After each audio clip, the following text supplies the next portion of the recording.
அனைவருக்கும்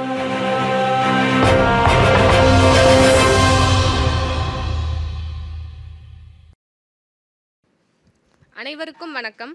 கலைஞர் நூற்றாண்டு நூலகத்தில் நடைபெறும் எழுத்தாளர் மேடை வாசிப்பின் வாசல் நிகழ்ச்சியில் எழுத்தாளர் கவிஞர் குட்டி அவர்களின் ராசாத்தி நூல் அறிமுகம் மற்றும் மதிப்புரை நிகழ்வுக்கு வருகை புரிந்துள்ள எழுத்தாளர் கவிஞர் திரு குட்டி அவர்களையும் அவருடன் வந்திருப்பவர்களையும் கலைஞர் நூற்றாண்டு நூலகத்தின் துணை முதன்மை நூலகர் மற்றும் தகவல் அலுவலர் அவர்களையும் நூலகர்களையும் வாசகர்களையும் கலைஞர் நூற்றாண்டு நூலகத்தின் சார்பாக அன்போடு வரவேற்கின்றோம். நமது சிறப்பு விருந்தினர் எழுத்தாளர் கவிஞர் திரு குட்டி அவர்களை பற்றிய அறிமுக உரை. எழுத்தாளர் கவிஞர் குட்டி அவர்களின் இயற்பெயர் திரு கார்த்திக் என்பதாகும். மதுரையை பூர்வீகமாக கொண்ட இவர் வீட்டிலேயே கடைக்குட்டி என்பதாலும் தொடக்கத்தில் சிறிய கவிஞர் என்பதாலும் கவிஞர் குட்டி என்ற புனைப்பெயரில் எழுத்தாளரானார். பள்ளி காலங்களிலேயே தமிழ் அன்னையால் இனம் கண்டு கொள்ளப்பட்டு இலக்கிய ரசம் ஊட்டப்பட்டு பேச்சாளராக திகழ்பவர். கல்லூரி படிப்பினை மதுரை தியாகராசர் கல்லூரியில் இளநிலை வணிகவியல் பயின்று அதே கல்லூரியில் தற்போது முதுநிலை வணிகவியல் பயின்று கொண்டிருக்கிறார். கல்லூரி நாட்களில் நூலகத்தில் நுழைந்து நூல் அகத்தில் நுழைந்ததால் வாசிப்பு பாதைக்கு அடிமையாகி வளர்ச்சி பாதை நோக்கி நகரத் தொடங்கினார். எழுத்தாளர் கவிஞர் திரு குட்டி அவர்களின் எழுத்துப்பணி மேன்மேலும் சிறக்க கலைஞர் நூற்றாண்டு நூலகத்தின் சார்பாக வாழ்த்துக்களை தெரிவித்துக் கொள்கிறோம். நமது சிறப்பு விருந்தினர் எழுத்தாளர் கவிஞர் குட்டி அவர்களை சிறப்பு செய்ய துணை முதன்மை நூலகர் மற்றும் தகவல் அலுவலர் அவர்களை அன்புடன் வரவேற்கிறோம்.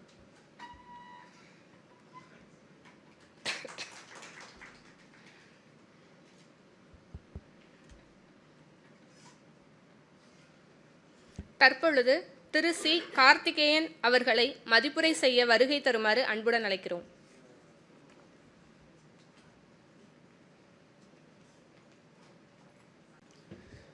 அனைவருக்கும் வணக்கம். திரு சி கார்த்திகேயன் அவர்களை சிறப்பு செய்ய நம்முடைய துணை முதன்மை நூலகர் ஐயா அவர்களை அன்புடன் அழைக்கின்றோம்.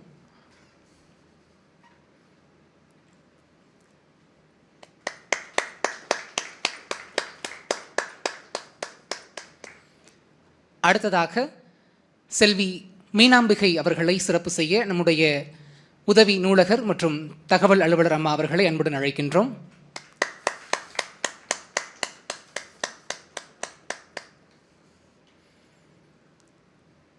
அடுத்ததாக திரு வே கார்த்திகேயன் அவர்களை சிறப்பு செய்ய நம்முடைய துணை முதன்மை நூலகர் ஐயா அவர்களை அன்புடன் அழைக்கின்றோம்.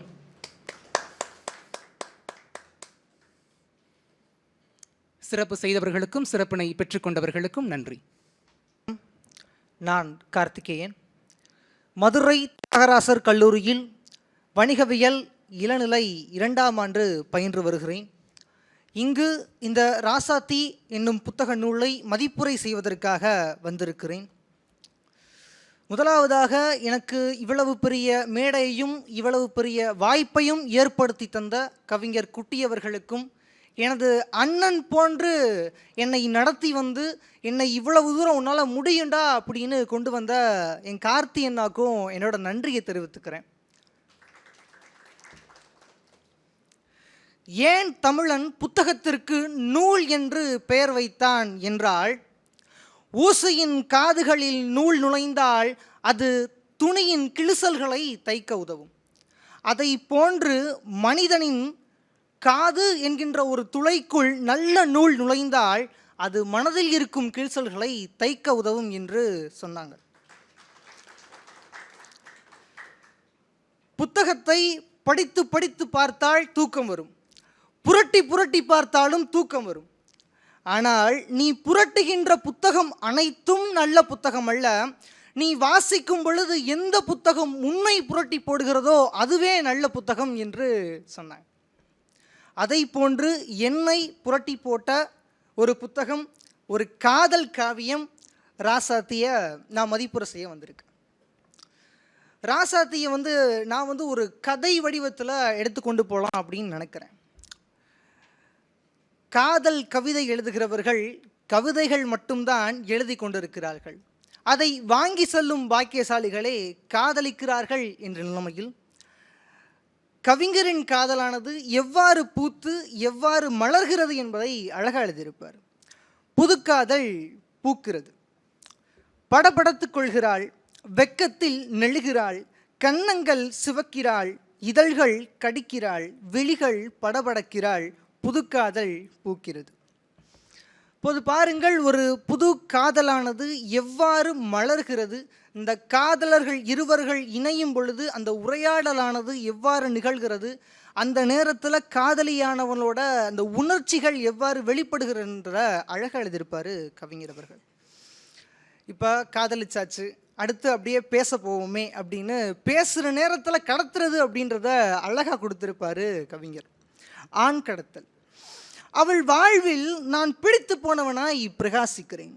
ஆம், அவள் என்னை கொஞ்ச நேரம் கடத்தி வைத்து கொண்டு விட்டாள், கடத்தி வைத்து பேசிவிட்டாள். இப்போ நம்ம கல்லூரியில் நுழைந்த உடனே பக்கத்தில் ஒருத்தன் இருப்பான். அவன் பேர் என்னன்னு தெரியாது, அட்ரஸ் என்னன்னு தெரியாது.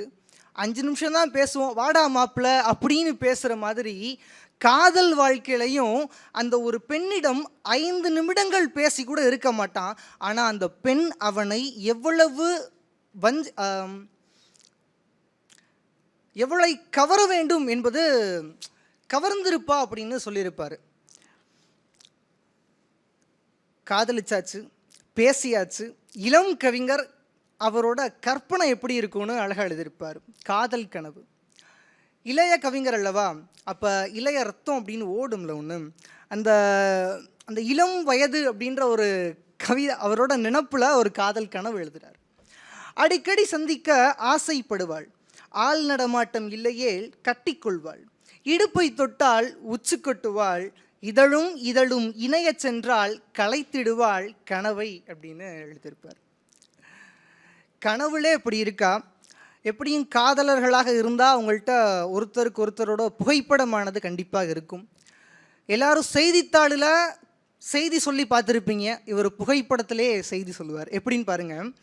புகைப்படத்தில் பார்க்கிறேன், புன்னகைக்கிறாள், புருவத்தை உயர்த்தி பூரிக்கச் செய்கிறாள், கண்ணடித்து கவர்ந்தெழுக்கிறாள், அருகில் நின்று அரவணைக்கிறாள், புத்தகத்திலே இப்படியா, புகைப்படத்திலே இப்படியா அப்படின்னு எழுதியிருப்பார். சரி, கனவுல பார்த்தாச்சு, புகைப்படத்தில் பார்த்தாச்சு, நேரில் எப்படி தாயா இருப்பா அப்படின்னு கேட்டதுக்கும் பதில் வச்சிருக்காரு. யார் இவள் அப்படின்னு. அதிகாலை எழும் அழகான ராட்சசி இவள், நீரள்ளி முகத்தை ஈரமாக்கிடும் புத்துணர்ச்சிக்காரி இவள், அலங்கோலமான ஜடையை சுருட்டி கொண்டையிடுபவள், அட கோலம் போட்டு சாணி பிள்ளையார் வைக்க தெரிந்த மருதநிலக்காரி இவள் என்று அழகாக வர்ணிச்சிருப்பார். ஒரு பெண்ணானவள் எந்திரிச்சிட்டு குளிக்க கூட இல்லை, மூஞ்சியை மட்டும் கழுவிட்டு அவள் அழகாக அலங்கோலமான இருக்கிற ஜடையை சுருட்டி வைக்கிறத கூட கொண்டாடுறாரு நம்மளோட கவிஞர். நீரள்ளி ஊற்றி உடலை அபிஷேகம் செய்திடும் நீரரசி இவள், நீர்த்துளியின் தற்காலிக போராட்டத்திற்கு அங்கத்தில் இடம் கொடுப்பவள், கண்ணாடியின் தவம் களைப்பவள் இவள், கட்டுடை அணிந்து வரும் கலர் கோழி குஞ்சு இவள். எல்லாரும் வணங்குற தெய்வத்தை அபிஷேகம் செய்து பார்த்துருப்பீங்க. தான் காதலிக்கிற பொண்ணு குளிப்பதை அபிஷேகம் செய்கிற மாதிரி நினைக்கிறது நம்ம கவிஞரால் மட்டும்தான் முடியும். அவளுக்காக நெய்யப்பட்ட ஆடை, அவளுக்காக செய்யப்பட்ட ஆடை அவள் உடுத்தி வரும் பொழுது அந்த கண்ணாடியே கண்ணு வைக்கும் அளவிற்கு அழகாக இருக்கான்னு கவிஞர் வர்ணிக்கிறார். முகத்திற்கு வெண்மை தூள் தூவி பரவ செய்யும் வெள்ளாவி இவள், கண்மைக்கு வேலையில்லா திண்டாட்டத்தை உருவாக்கியவள், கம்மலுக்கு மட்டும் முத்த அனுமதி கொடுப்பவள், காதலனுக்கு கவிதை எழுத மதி கொடுப்பவள் என்றால் அந்த ராசாத்தியின் அழகானது எவ்வளவு அழகாக இருக்குது என்பதை நீங்களே எண்ணி பாருங்கள். யாருன்னு சொல்லிட்டாரு, யார் இவ இப்படி தான் இருப்பா அப்படின்னு சொல்லிட்டார். கேள்வி கேட்குறார் ராசாத்திட்ட போய், என்னெல்லாம் எப்படி நீ காதலிக்கிற பிள்ளை அப்படின்னு கேட்குறாரு. அதுக்கு எழுதியிருக்காரு, என் ஆத்துக்காரி அப்படின்றதுல மௌனத்தால் மூச்சடைக்கிறாய், காதலால் கரை சேருகிறாய், நீ பூமியில் பூத்த பெண்தானா? இல்லை இல்லை, நீ விண்வெளியில் இருந்து வந்த பூ பெய்த புதுப்பாவை, பூ பெய்த உனக்கு காதல் பூ பூத்தது என்னாளா? நான் என்ன செய்தேன்? நான் எப்படி உன்னை கவர்ந்தெழுத்தேன்? நான் ஏதுமே செய்யவில்லையே அப்படின்னு சொல்லிட்டு நான் என்னென்னலாம் செஞ்சுருக்கேன் அப்படின்னு வரிசைப்படுத்துவார் பாருங்க.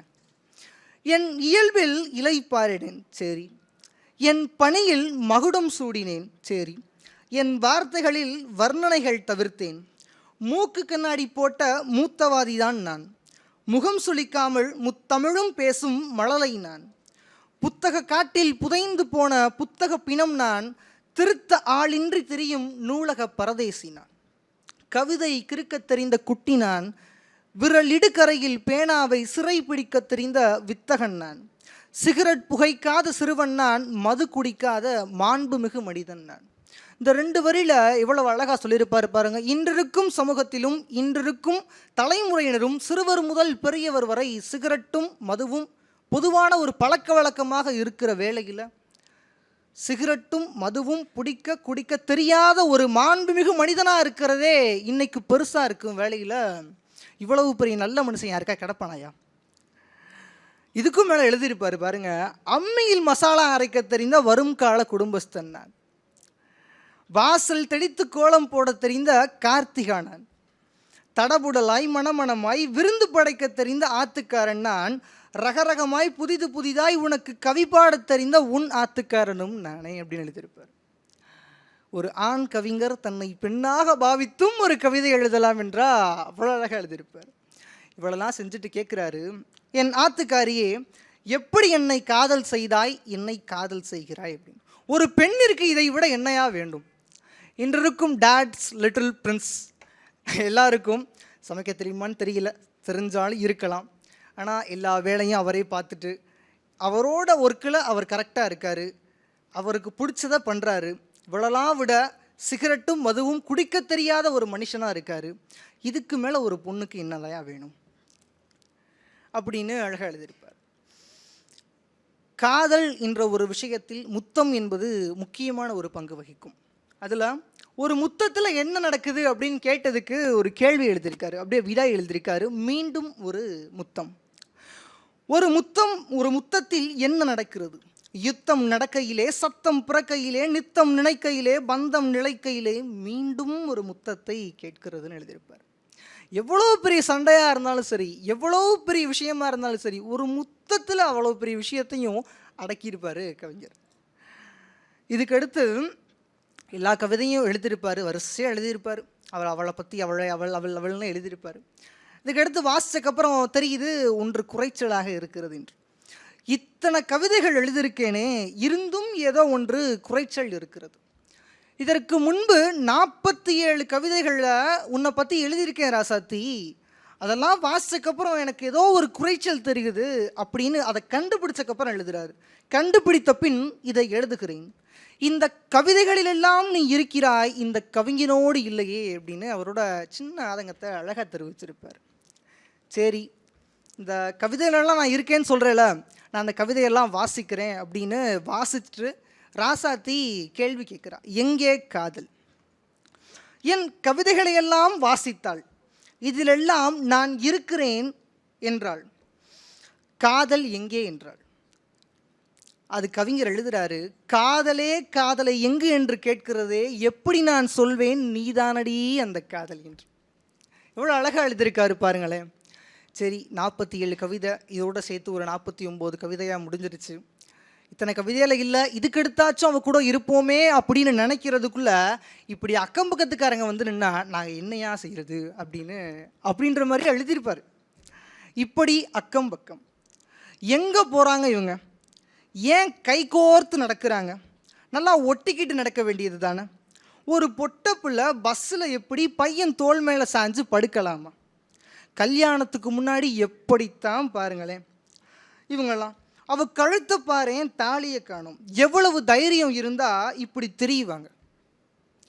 ஒரு சமூகத்தில் ஒரு பெண் ஆணுடன் தனியாக நடந்து சென்றாலோ, தனியாக அமர்ந்தாலோ, தனியாக அவளுடைய உணர்வுகளையும் எண்ணங்களையும் பகிர்ந்தாலோ, இன்றிருக்கும் சமுதாயமானது அவர்களை தவறான பார்வையில் பார்க்கிறது என்பதை அழகாக சொல்லியிருப்பார் கவிஞர். சமூகத்திலே எப்படின்னா, வீட்டு பக்கத்தில் இருந்தால் எப்படி இருக்கும் அதுக்கும் எழுதியிருப்பார். ஃபோன்லேயே இருப்பான் தெரியுமா, எந்த கிறுக்கங்கிட்டு தான் பேசுவான்னு தெரியல, பல்ல இழுச்சு இழுச்சு பேசுவான். அடிக்கடி வெளியே போவாளே, நான் தான் பார்ப்பேனே, மினுக்கிக்கிட்டு அத்தாம்பெரிய சடையை வச்சுக்கிட்டு ஒன்றுமில்லாத இடுப்பை வெடுக்கு வெடுக்குன்னு ஆட்டிக்கிட்டு போவாளே அப்படின்னு எழுதியிருப்பார். காதல் என்பது இருவருக்குள் நிகழ்ந்தாலும் கேள்வி என்பது 4 பேரிடம் வரும் தான் சரியாகத்தானே இருக்கிறது. இதுக்கடுத்து எழுதியிருப்பார், பொட்டப்புல வெளியே போனாலே இப்படித்தான், காதல் கீதல்னு இழுத்துட்டு வந்து நிற்பா. வீட்டில் நம்பி ஒரு பெண்ணை வெளியே அனுப்புவாங்க. அந்த வெளியே அனுப்புறது மற்றவங்களுக்கு தெரியாது. ஆனால் மற்றவங்க ஒரு பெண் வீட்டு வாசப்படியை விட்டு வெளியே போனாலே இவ காதலிக்கத்தாயா போகிறா அப்படின்னு தவறாக பார்க்குற சமுதாயமாக அன்னைக்கு இருக்குது. ஒரு பெண்ணிற்கே எவ்வளோ வழினா ஒரு ஆணிற்கு எவ்வளோ வழி இருக்கும். அதையும் எழுதியிருக்காரு பாருங்க. ஞாயிற்றுக்கிழமை வந்துடக்கூடாதே, எந்த சிறுக்கி மகளைத்தான் பார்க்க போவானோ, மாப்பிள்ளை கணக்காக போகிறாண்டி, அவன்கிட்ட மட்டும்தான் வண்டி இருக்கு பாரு, பார்ப்போம்டா இந்த நாடகமெல்லாம் என்ன எத்தனை நாளைக்குன்னு. குடும்பத்தை காப்பாற்ற வக்கீலையும் போயிடுறான் பொட்டச்சிக்கு பின்னாடி. படிக்கிற வயசில் இதெல்லாம் தேவையான்னு எழுதியிருப்பார். ஒரு ஆணானவன் வேலையில் ஒரு பெரிய இடத்தில் அமர்ந்து கை நிறைய சம்பாதித்துட்டு வீட்டுக்கு வந்தாதான் அவன் ஆண் அப்படின்னு அப்போ தான் மதிப்பாங்க ஆண் அப்படின்னா. வீட்டில் வேலை இல்லாமல் வீட்டில் இருந்தால் அவன் வேலை இல்லாதவன், வெட்டி பையன். அதே ஒரு பொண்ணுக்கு பின்னாடி போனால் குடும்பத்தை காப்பாற்ற வக்கல்லையாம் போயிடுறான் பொட்டச்சிக்கு பின்னாடின்னு இதை விடையும் இன்னும் இழிவாக பேசுவாங்க. இதெல்லாம் விட இது கூட ஓகே அப்படின்னு வச்சுக்கிட்டா அதுக்கடுத்து சொல்லுவார், வேற சாதி பொண்ணாண்டி வேற சாதி பையனாண்டி குடும்பத்தை அசிங்கப்படுத்திட்டாங்க அப்படின்னு.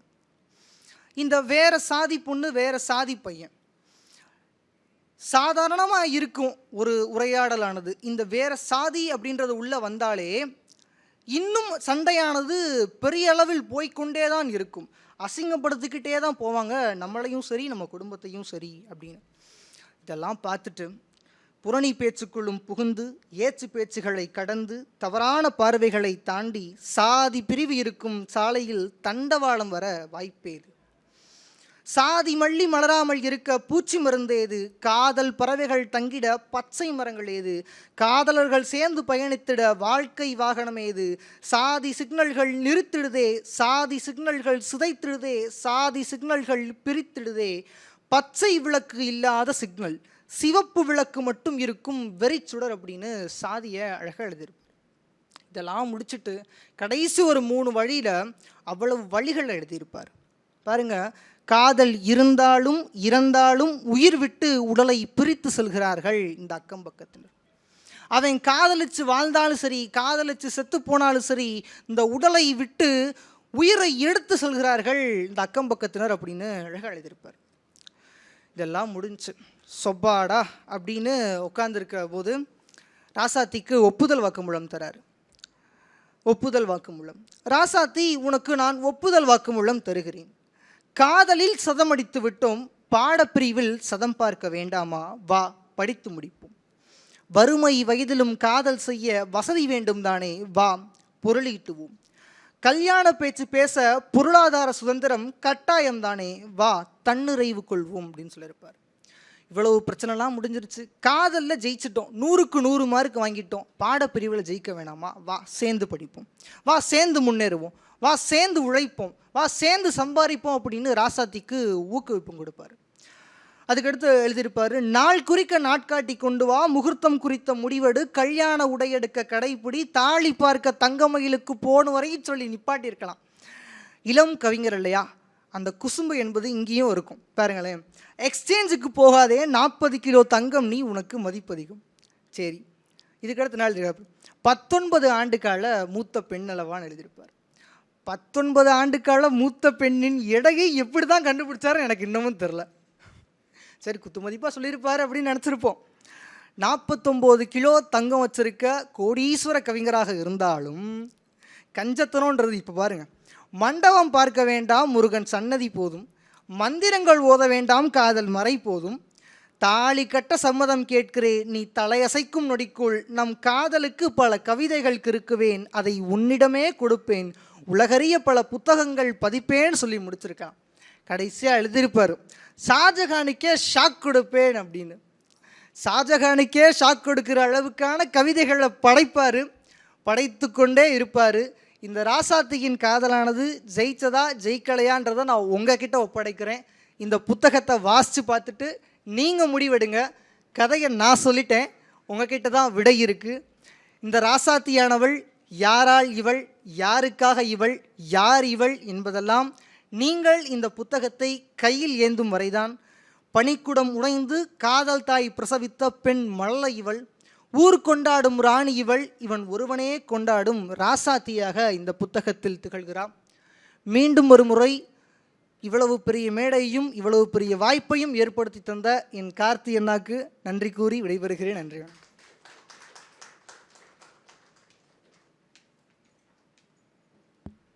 திரு சி கார்த்திகேயன் அவர்களுக்கு நன்றி.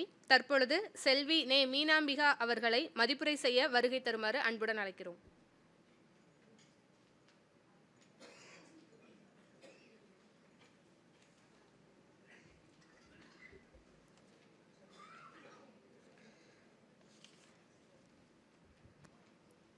வணக்கம். நான் மீனாம்பிகா நேரு, மதுரை அரசு சட்டக் கல்லூரியில் இறுதி ஆண்டு பயில்கின்ற மாணவி. ஒரு நூலுக்கு மதிப்புரை வழங்குவது என்பது இது என்னுடைய முதல் அனுபவம். இந்த வாய்ப்பை வழங்கிய கவிஞர் கார்த்தி அவர்களுக்கு எனது மனமார்ந்த நன்றிகள். முதலில் அதுவும் ராசாத்தி போன்ற ஒரு அற்புதமான காதல் கவிதை தொகுப்பிற்கு மதிப்புரை வழங்கியதற்கான வாய்ப்பு எனக்கு கிட்டியது மிகப்பெரிய பாக்கியமாக நான் கருதுகிறேன். அது மட்டுமில்லாமல் நீங்கள் இந்த புத்தகத்தை பார்த்தால் இது ஒரு குட்டி புக்கு. இந்த குட்டி புக்கில் கவிஞர் குட்டி 2 வெவ்வேறு உலகங்கள் குறித்து மிக அழகாக கூறியிருப்பார். எப்படின்னா இதில் ஒரு 71 கவிதைகள் இருக்கு. இந்த கவிதைகளில் முதல் ஒரு 50 கவிதைகள் வரைக்கும் ஒரு உலகம். அந்த உலகம் எப்படிப்பட்டதுன்னா காதலர்களால் கட்டமைக்கப்பட்ட உலகம். அதில் அவங்க மட்டும்தான் இருப்பாங்க, அவங்களுக்கு பிடிச்சவங்க இருப்பாங்க, அவங்களுக்கு பிடிச்ச விடயங்கள் மட்டுமே நடக்கக்கூடிய ஒரு உலகம். ஆனால் அந்த 50வது கவிதைக்கு மேலே ஒரு உலகம் இருக்கு. அந்த உலகம் தான் நம்ம வாழ்ந்துட்டு இருக்க இந்த உலகம். இங்கே காதலுக்கு தடை இருக்கு, எதிர்ப்பு இருக்கு, அதே நேரத்தில் பிரிவுகள் இருக்கு, மரணங்கள் இருக்கு, ஆணவ கொலைகள் இருக்கு, எல்லாமே இருக்கின்ற இந்த உலகத்தை அதாவது இந்த பாதியோட இந்த புத்தகத்தோட செகண்ட் ஹாஃப்ல ரொம்ப தெளிவாக பேசியிருக்கிறார். முதல்ல நான் என்னோட மதிப்புரையை அழகான உலகத்திலிருந்து தொடங்கணும்னு நினைக்கிறேன். யார் அவன் அப்படின்ற ஒரு கேள்வியை கவிஞர் கேட்டிருக்கார். எப்படின்னா ஒருத்தியால் நம்பப்படுகிற ஒருவன் அவ்வொருத்திக்கு யாராகிட முடியும், அவ்வொருத்திக்கு உரியவனா அப்படின்னு கேட்டிருக்கார். இந்த புத்தகத்தை படித்ததுலேருந்து எனக்கு தெரிய வந்தது, ராசாத்தி அப்படின்றவங்க கல்லூரி பருவத்தில் இருக்க ஒரு மாணவி. கல்லூரி பருவத்தில் இருக்கிற பெண்களாகிய நாங்கள் வீட்டை விட்டு வெளியில் வரும்போது சில பேர்கிட்ட பேசுவோம், பல பேர்கிட்ட பேச மாட்டோம்.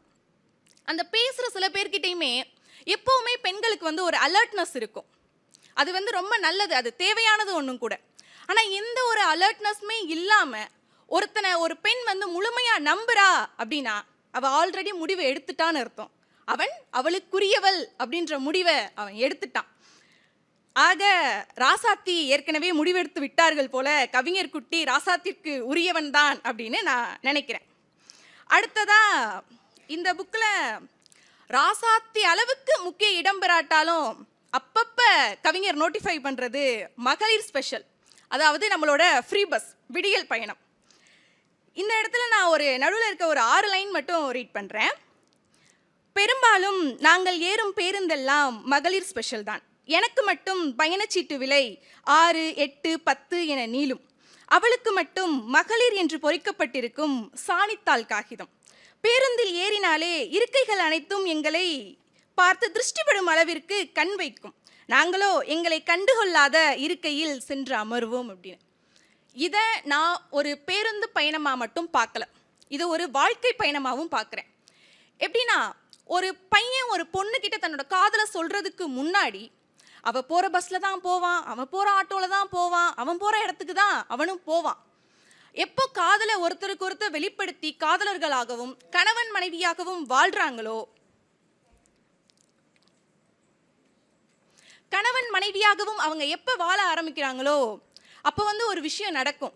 எப்படின்னா, நீ எதுக்கு அந்த பேருந்தில் போகிற, இறங்கி வா, நான் என்னோட நம்ம வேறு பேருந்தில் போகலாம், உனக்கு பஸ் சார்ஜ் நான் போடுறேன், உனக்கு தேவையானதை நான் செய்கிறேன் அப்படின்ற ஒரு விஷயம் நடக்கும். இதோட இம்ப்ளைடு மீனிங் என்ன அப்படின்னா, ஒரு காதலுக்கு ஒப்புதல் தெரிவித்ததுக்கு அப்புறம், ஒரு கல்யாணம் ஆனதுக்கு அப்புறம் பெண்ணை பார்த்து கேட்குற இந்த சமுதாயம் கேட்குற கேள்வி, நீ எதுக்குமா கஷ்டப்பட்டு வேலைக்கு போகணும், நீ எதுக்குமா கஷ்டப்பட்டு படிக்கணும், உன் வீட்டுக்காரர் நல்லா படிச்சிருக்காரு, நல்ல வேலை பார்க்குறாரு, உனக்கு தேவையான செலவெல்லாம் அவரே செய்வாரு அப்படின்னு சொல்றதுதான் இந்த சமூகம். பெண் தன்னோட இலக்கு நோக்கி போற அந்த பயணத்துல அவளை பாதியிலே இறக்கி விட்டு அவள் கணவன் எந்த பேருந்தில் பயணிக்கிறானோ அதுல வலுக்கட்டாயமா ஏத்தி விடுவாங்க. இதுல கவிஞர் குட்டி தன்னோட காதலி பயணிக்கிற பேருந்துல தானும் ஏறி பயணிக்கிறது அப்படின்றது மிகவும் வரவேற்கத்தக்கது என்னை பொறுத்தவரை. அடுத்ததாக ஆண் மாதவிடாய். இன்னைக்கு காலத்துல மாதவிடாய் குறித்த பார்வை மாறி இருக்கு. நம்ம அம்மா காலத்திலயோ இல்ல பாட்டி காலத்திலயோ இருந்த அளவுக்கு இல்லாம ஆண்கள்லாம் அந்த எக்யூப்மெண்ட்ஸ் வச்சு பெண்களோட அந்த மாதவிடாய் காலத்து வலியை உணர்ற அளவுக்கு மாறி இருக்காங்க. இதை விட எளிமையா ஒரு வழியை கவிஞர் சொல்லியிருக்கிறார். எப்படின்னா, மாதம் 3 நாள் உதிரம் சிந்தும் தெய்வங்களில் அவளும் ஒருத்தி. அந்த ஒருத்தி அப்படின்றது நிச்சயமா காதலியா மட்டும் இருக்க முடியாது. அம்மா, அக்கா, தங்கை, தோழி அப்படின்னு யாரா வேணா இருக்கலாம். கருவறையில் குடிகொண்டவள் எல்லாம் மாதவிடாய் காண்பதில்லை. அதனால்தான் தெய்வ பட்டத்தை பறித்து விட்டேன், என்னவளுக்கு அதை கொடுத்து விட்டேன். மூடு ஸ்விங் ஏற்படும் என படித்தேன், 3 நாளும் உதிரம் வலியும் என படித்தேன். வயிற்று வலி, இடுப்பு வலி, உடல் வலி என அடுத்தடுத்து படித்தேன். சானிட்டரி நாப்கின்களும் காட்டன் துணிகளும் ரத்தம் குடிக்கும் என படித்தேன். இத்தனையும் படிக்கத்தான் செய்தேன். ஒருத்தி வந்தாள், என் கன்னம் தொட்டாள், கண்களால் பேசினாள், உணர்வை பகிர்ந்தாள். இப்பொழுது நானும் சிந்துகிறேன் அவள் உதிரத்தோடு என் உயிரையும் அவளுக்காக அப்படின்னு. ஆக ஒரு பெண்ணோட வலியை உணர்ந்துக்கிறதுக்கு அந்த எக்யூப்மெண்ட்ஸ் தான் வச்சு உணர்ந்துக்கணும் அப்படின்னு கிடையாது. அவ கண் பார்த்து கன்னம் தொட்டாலே அந்த வலி நமக்கு மனசோர்வு நம்மளை கடத்திடுவா அப்படின்றத ரொம்ப அழகா இதுல சொல்லியிருப்பாரு. அதுக்கப்புறம் எனக்கு ஒரு நல்ல தாக்கத்தை ஏற்படுத்தின கவிதை அப்படின்னா தீட்டு அப்படின்ற தலைப்புக்கு கீழே எழுதியிருப்பார். எது தீட்டு? இதோ இவள் ஒரு தீப்பொறி, மாதவிடாய் வந்தும் கோவில்களில் தைரியமாய் நுழைபவள். இதை படிக்கும்போது எனக்கு ஒரு ஷாக்கும் இருந்துச்சு, ஒரு சிரிப்பும் இருந்துச்சு. நம்ம நுழைந்தது எப்படி கவிஞர் குட்டிக்கு தெரியும் அப்படின்றது. இதை படிக்கிற எல்லா பெண்களுக்கும், அதாவது என்னை போன்ற பெண்கள், மாதவிடாய் காலத்தில் கோவிலுக்குள்ள நுழைந்த பெண்களுக்கு இந்த ஒரு ஷாக் இருக்கும். அடுத்ததா, பெருமாளுக்கு தீட்டுப்பட்டு விடுமா? தீட்டென்பது உங்களுக்குத்தானே, அவருக்கு இல்லையே. உங்கள் தீட்டெனும் திட்டுக்கள் அழிய வேண்டுமா? முடிந்தால் இவள் பாதம் படும் இடங்களை எல்லாம் கண்டுபிடித்து கழுவிவிட்டு பூஜை நடத்துங்கள். தீட்டு தீட்டு என்கிறீரே, புத்தியை எப்பொழுது தீட்டப் போகிறீர்? புத்தியை தீட்டிய இவள் புனித தலங்களுக்கு செல்வாள். நம்ம எல்லாருமே அயலி அப்படின்ற ஒரு திரைப்படம் பார்த்துருப்போம். அந்த திரைப்படத்தில் தமிழ்ச்செல்வி அப்படின்ற அந்த ஹீரோயினாக இருக்க கேரக்டர் அந்த அயலி கோவிலுக்குள்ள வயதுக்கு வந்த பின்னும் நுழையும் போது அவள் பயப்படுவா, அடுத்த அமாவாசை வரைக்கும் நம்ம தாண்ட மாட்டோமோ அப்படின்னு. அப்போ வீட்டில் இருந்த பெற்றோர்கள்லாம் அதெல்லாம் ஒன்றும் ஆகாதுமா, நம்ம வீட்டில் இருந்த பெற்றோர்கள் அதெல்லாம் ஒன்றும் ஆகாது, சாமி எதுவும் பண்ணாது அப்படின்னு சொல்லுவாங்க. ஆனால் நிகழ்காலத்தில் நம்ம வீட்டு பெண்கள் மாதவிடாய் காலத்தில் பூஜை அறைக்குள்ள நுழைஞ்சிட்டாங்க அப்படின்னா வீட்டில் அடுத்து நடக்க போகிற எல்லா ஒரு அன்ஃபார்ச்சுனேட்டாக நடக்க போகிற கெட்ட காரியங்களுக்கு எல்லாமே இதுதான் காரணம்னு நிற்பாங்க. அதுதான் இன்றைக்கு நிதர்சனமான உண்மையும் கூட. அடுத்ததாக நம்ம கோர்ட்டுக்கு போகிறவங்களுக்கு தெரியும். நான் ஒரு சட்டக்கல்லூரி மாணவி, நீதிமன்றங்களுக்கு போகிறேன் அப்படின்றத வச்சு சொல்கிறேன். கோர்ட்டுக்கு போகிறவங்களுக்கு தெரியும், நம்ம ஏதாவது ஒரு அவசர வேலையாக போயிட்டுருக்கோம் அப்படின்னா குடும்ப நல நீதிமன்றத்தை தாண்டி போகிறதுக்கே ஒரு 2லேருந்து 3 நிமிஷம் ஆகும்.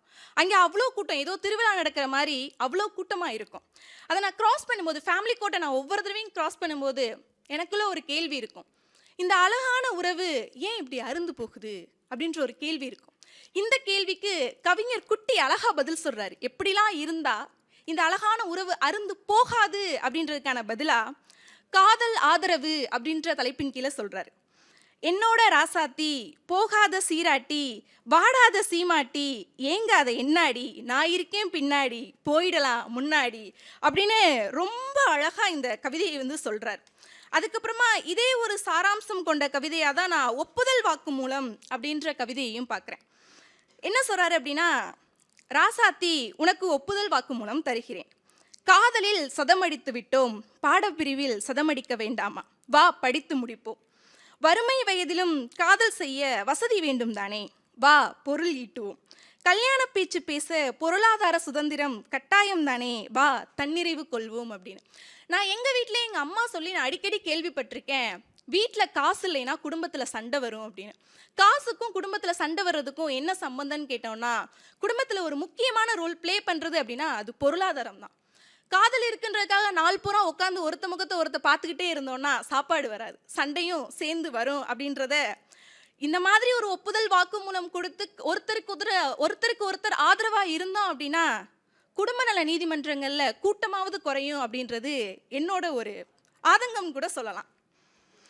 அடுத்ததா இந்த சமூகத்தை பார்த்து நான் அதிகமாக கேட்கணும்னு நினைக்கிற கேள்வி இப்போ என்ன, அதை தான் கவிஞர் குட்டியும் ரொம்ப அழகாக வந்து கேட்டிருக்காரு. எப்படின்னா, ஒரு பெண்ணுக்கு காதல் வருகிறது, வந்தால் என்ன, சாதி தாண்டி மதம் தாண்டி ஒரு உறவு உருவாகிறது, உருவானால்தான் என்ன. இந்த சமூகத்தில் இருக்க எல்லாருக்குமே தெரியும், all are equal, right to equality அப்படின்றதுக்காக தான் நம்ம போராடிட்டு இருக்கோம். 4 படிநிலைகளில் சாதியை பிரித்து வச்சுருக்காங்க, உயர்ந்தவன் தாழ்ந்தவன் ஒரு 4 படிநிலை சொல்கிறாங்கன்னு தான் நமக்கு தெரியும். யாருமே 5வது படிநிலையை பார்த்து கன்சிடர் பண்ணுறது கிடையாது. அந்த 5வது படிநிலை யார் தெரியுமா? பெண்கள் தான். அந்த 5வது படிநிலைக்கு வந்து அவ உயர்ந்த குலத்து பெண் தாழ்ந்த குலத்து பெண்ன்றத ஒரு பாகுபாடெல்லாம் கிடையாது. அவ பெண்ணாக இருந்தாவே 4வதுக்கும் கீழே இருக்க 5வது இடத்துல தான் அவ இருப்பா. மேம்போக்கில் சாதிக்கு உடன் போகாமல் தன் பிள்ளைக்கென்று ஒன்று வருகையில் சாதி தலை ஓங்குகிறது, ஓங்கியதால் என்ன ஆக போகிறது. இது ரொம்ப ஒரு ஆழமான வரி. முக்கியமாக பெற்றோர்களாக இருக்கிறவர்களுக்கு இது ரொம்பவே கனெக்ட் ஆகும். எப்படின்னா, நான் வந்து ஜாதிலாம் பார்க்குறது இல்லைப்பா, இந்த காலத்துலேயும் இப்போ யாராச்சும் ஜாதி பார்ப்பாங்களா? நான் அதெல்லாம் எல்லார் வீட்லேயும் சாப்பிடுவேன், எல்லார் வீட்லேயும் தண்ணி குடிப்பேன், ஈவன் என் ஃப்ரெண்ட்ஸ் கூட என்ன ஜாதின்னு எனக்கு தெரியாதுன்னா ஜாதிலாம் கேட்குறது இல்லை அப்படின்னு சொல்லுவாங்க. ஆனால் என்னைக்கு தன் வீட்டு பிள்ளை ஒரு காதல் வயப்படுது, மாற்று ஜாதி இளைஞரோ இல்லை ஒரு பெண் கூடயோ காதல் வயப்படுறாங்க அப்படின்னா எங்கேருந்து தான் வந்து ஒட்டிக்கிறோமோ இந்த ஜாதி வந்து ஒட்டிக்கிறோம். அடுத்ததா, பன்றிக்கும் பசுவுக்கும் கூட காதல் மலர்கிறது, அதற்கென்ன காம இச்சை தீர்த்து கொள்ள ஆசையா? வாழும் ஆண்டுகள் எல்லாம் அசை போட்டுக்கொண்டே வா ஆசைகளை தீர்த்து கொள்வோம் என்று சுற்றித் திரிகிறது.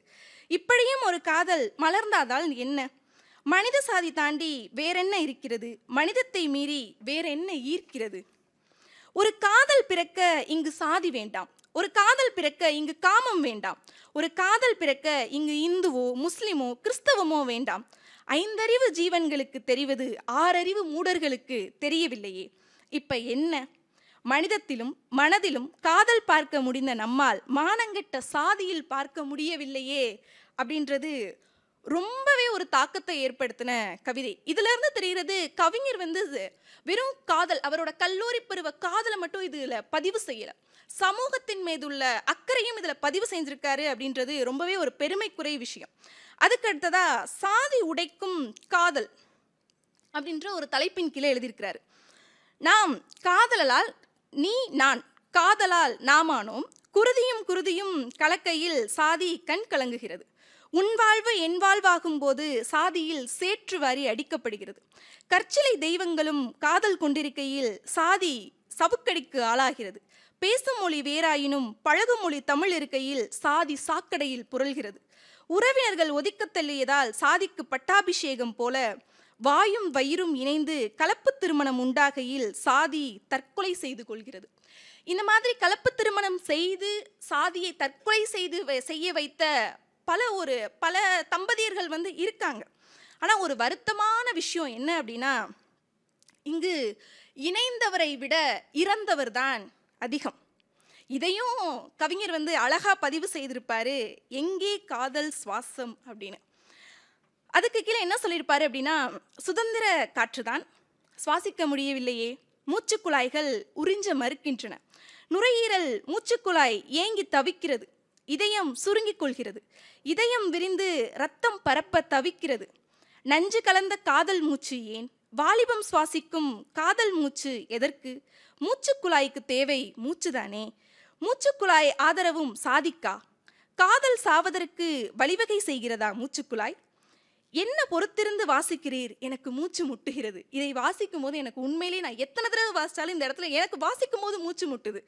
சாதியின் கூட்டம் என் மூச்சை நெருக்குகிறது, உயிர் பிரியும் வரை வேடிக்கை பார்க்கிறது, பெற்றோரை கைகொட்டி சிரிக்கிறது, வஞ்சச் சொற்களால் வதைக்கிறது, உயிர் பிரிகிறது, உடலும் அடங்குகிறது, கடைசி மூச்சையும் சுமந்து செல்கிறது காதல். இது எவ்வளவு தாக்கமானது அப்படின்றது தமிழ்நாட்டில் இருக்க நமக்கு மட்டும் கிடையாது, இந்தியா முழுக்க இருக்க எல்லாருக்குமே புரியும்.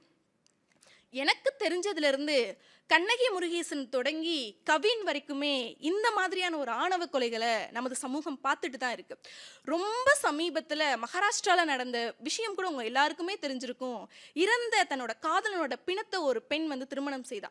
அவ சொன்ன வார்த்தை, என் காதல் ஜெயிச்சிருச்சு, அவன் செத்துட்டான், அதுக்காக எங்கள் காதல் சாகலையே, நாங்கள் ஜெயிச்சிட்டோம், நீங்கள் தோத்துட்டீங்க அப்படின்னு சொன்னாங்க. பேசிட்டு தான் இருக்கோம், என்னைக்கு இந்த காதல் சுவாசம் நிறுத்தப்படுறதை நம்ம தடுக்க போகிறோன்றது தெரியல. முழு முயற்சியோட முழு மூச்சோட முயற்சி செய்வோம் அப்படின்றத நான் சொல்லிக்கிறேன். அதுக்கப்புறமா ஒரு பெண்ணா எனக்கு தோண ரொம்ப ரொம்ப பர்சனலி கனெக்டான ஒரு விஷயம் என்ன அப்படின்னா, மங்கையராய் பிறப்பதற்கே நல்ல மாதவம் செய்திட வேண்டுமம்மா அப்படின்னு பாரதி சொன்னார். எனக்கு நிறைய நேரங்களில் தோன்ற விஷயம், ஏன் பாரதி இதை சொன்னார்? அவர் பெண்ணாக இருந்தால் இதை சொல்லியிருப்பாரா? ஒருவேளை அவர் இந்த காலத்தில் வாழ்கிற ஒரு கவிஞராக இருந்திருந்தாலும் இதை சொல்லியிருப்பாரா அப்படின்ற ஒரு கேள்வி எனக்குள்ளே தோணிகிட்டே இருக்கும். நான் திரும்பவும் சொல்கிறேன், நான் அந்த கேசஸ் எல்லாம் படிக்கும்போது, லைக் நிர்பயா கேஸாக இருக்கட்டும், ஆசிபா கேஸாக இருக்கட்டும், கொல்கத்தா மருத்துவக் கல்லூரி மாணவியோட கேஸாக இருக்கட்டும், கோயம்புத்தூர் கேஸ்னு ஒவ்வொரு கேஸையும் படிக்கும்போது எனக்கு தோன்ற விஷயம் இந்த விஷயம்தான், ஏன் பாரதி இதை சொன்னார் அப்படின்றது. இதை அழகாக கவிஞர் சொல்லியிருப்பார். பூ அழுகிறது அப்படின்ற ஒரு டாப்பிக்கில் ரொம்ப அழகாக சொல்லியிருப்பார். இங்கு ஒரு பெண் பூ அழுகிறது, அவள் ஓலம் உங்கள் காதுகளுக்கு எட்டுகிறதா? கேட்காது. எப்படி கேட்கும்? கேட்டுத்தான் இருக்கிறோமே. அநீதியை தட்டி கேட்டுத்தான் இருக்கிறோமா? சாலையோரம் பூக்கள் பூப்பதே இல்லை, கவனித்திருக்கிறீரா? பூக்கும் பூக்களைத்தான் சாலையில் நடந்திடும் போதே மாரளக்கிறார்களே. பேருந்தில் பயணிக்கும் போதே பிட்டம் தட்டி இச்சை தீர்க்கிறார்களே. குப்பை எடுக்க குடிகையிலும் நெஞ்சு பொறுப்பதில்லையே. கலை நிகழ்வில் கவர்ச்சி காண்கிறார்களே, பால் குடித்த முளைகள் மீது பார்வைப்படுவது ஏன்? சில நொடிகள் பார்வை பதிவது ஏன்? பிறப்புறுப்பெல்லாம் பிறப்புறுப்பு, கருவாசல் காமவாசல் ஆவது ஏன்? பெண்ணாடையின் வாக்குமூலம் இது. பல கைரேகைகள் பதிந்து கரைபட்டிருக்கும் நூல் கோர்த்த ஆடை இது. கரை படிந்தது ஆடைதான், தடம் படிந்தது அவளின் மானமே. சுற்றம் சுடும் நெருப்பில் பொசுங்குகிறாள், அவளை சுற்றும் சூரியன் சுடர்பொழிகிறான் மீண்டும் பூப்பதற்கு. இந்த விஷயத்தை பார்க்கும்போது பெண்களை சட்டம் சொல்ற விஷயம் என்ன அப்படின்னா, பெண்களை உத்து பார்த்தாலே தப்புன்னு சட்டம் சொல்லுது. அதாவது ஒரு பெண் வந்து இன்கன்வீனியண்ட்டாக ஃபீல் பண்ணுற அளவுக்கு அவளை குறுகுறுன்னு பார்த்தாவே தப்புன்னு சட்டம் சொல்லுது. ஆனால் பேருந்தில் பயணம் செய்கிற எங்களுக்கு தான் தெரியும், இங்கே உத்து மட்டும் பார்ப்பதில் நாங்கள் நாள்தோறும் உரசி பார்க்கப்படுகிறோம் அப்படின்றது பேருந்தில் பயணம் செய்கிற எங்களுக்கு தெரியும். இது ஒரு பெண்ணாக அனுபவிச்சு எல்லா பெண்களுமே அனுபவிச்சிருப்பாங்க. அதாவது பப்ளிக் டிரான்ஸ்போர்ட் யூஸ் பண்ணுற எல்லாருமே இதை அனுபவிச்சிருப்பாங்க. ஒரு ஆண் கவிஞர் இதை எழுதுனது என்னை வந்து வெகுவாக கவர்ந்துச்சு. நான் ஒரு சிரிப்பாக எடுத்துக்க முடியாது. இன்னைக்கு இந்த விஷயங்கள், பெண்கள் இத்தனை காலமாக நாங்கள் கடந்து வந்த இந்த விஷயங்கள் இன்னைக்கு ஆண்களுக்கும் நடக்குது அப்படின்றது ஒரு ஏற்றுக்கொள்ள முடியாத கொடுமையும் கூட. இதையெல்லாம் தடுக்க இளைஞர்களாகிய நாம் தான் முன்வர வேண்டும். அனைவரும் சட்டம் பேச வேண்டும், அனைவரும் சட்டத்தை தெரிந்து கொள்ள வேண்டும். ஏனென்றால் சட்டம் அறியாமையை சட்டம் மன்னிக்காது அப்படின்ற ஒரு லீகல் மேக்ஸிம் எங்களுக்கு இருக்கு. எல்லாருமே தன்னோட அடிப்படை உரிமை என்ன, தன்னோட அடிப்படை கடமை என்ன அப்படின்றத தெரிஞ்சுக்கணும். சும்மா ஒரு விஷயத்தை தட்டி கேட்டால் அவங்க அதை அப்படியே ஈஸியாக கடந்து போயிடுவாங்க.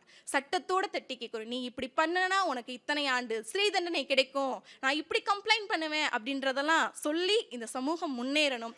அது மட்டும் இல்லாமல் ராசாத்தின்றது மிக அழகான ஒரு காதல் காவியம் அப்படின்னே நான் சொல்லுவேன். இதை படிக்கிறவங்க எல்லாருக்குமே ஒரு சிறு முறுவல் அப்படின்றது வரும். அதாவது இந்த புத்தகத்தில் ஒரு காதல் பூத்திருக்கிறது, இது உங்கள் காதலாகவும் இருக்கலாம். ஐ லவ் யூ சொல்லி ஒத்திகை நடந்திருக்கிறது, அது நீங்கள் நடத்திய ஒத்திகையாகவும் இருக்கலாம். இது ஒத்திகை நடத்திக்கிட்டு இருக்கவங்களுக்கும் சரி, நம்ம எப்படி ஒத்திகை நடத்தணும்னு நினச்சி பார்க்குறவங்களுக்கும் எப்பவுமே மனசில் ஒரு நல்ல ஆனந்தத்தை கொடுக்கும். கவிஞர் குட்டி இது போன்ற இன்னும் சிறப்பான நூல்களை எழுதி மென்மேலும் வளர என்னுடைய மனமார்ந்த வாழ்த்துக்கள். நன்றி.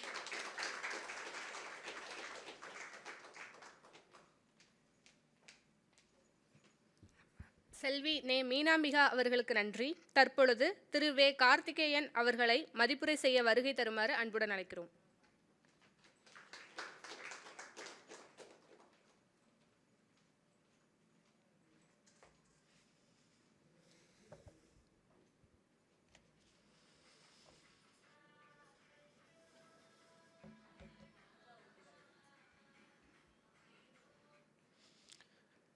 எங்கள் வாழ்வும் எங்கள் வளமும் மங்காத தமிழென்று சங்கே முழங்கு என்ற எனது தாய் தமிழை வணங்கி கவிஞர் குட்டி அவர்களினுடைய இந்த நூல் ராசாத்தி, இந்த நூலுக்குள் எங்கள் கல்லூரியினுடைய மிகப்பெரிய பந்தம் ஒளிந்திருக்கிறது என்று தான் சொல்ல வேண்டும்.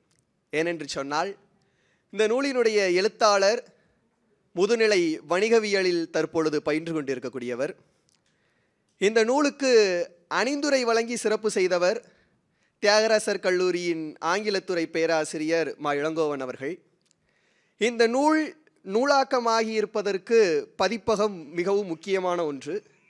அந்த பதிப்பகத்தின் ஆசிரியர் தியாகராசர் கல்லூரியினுடைய முன்னாள் மாணவர், விலங்கியல் துறை மாணவர், எழுத்தாளர் கிருஷ்பாலா அவர்கள்.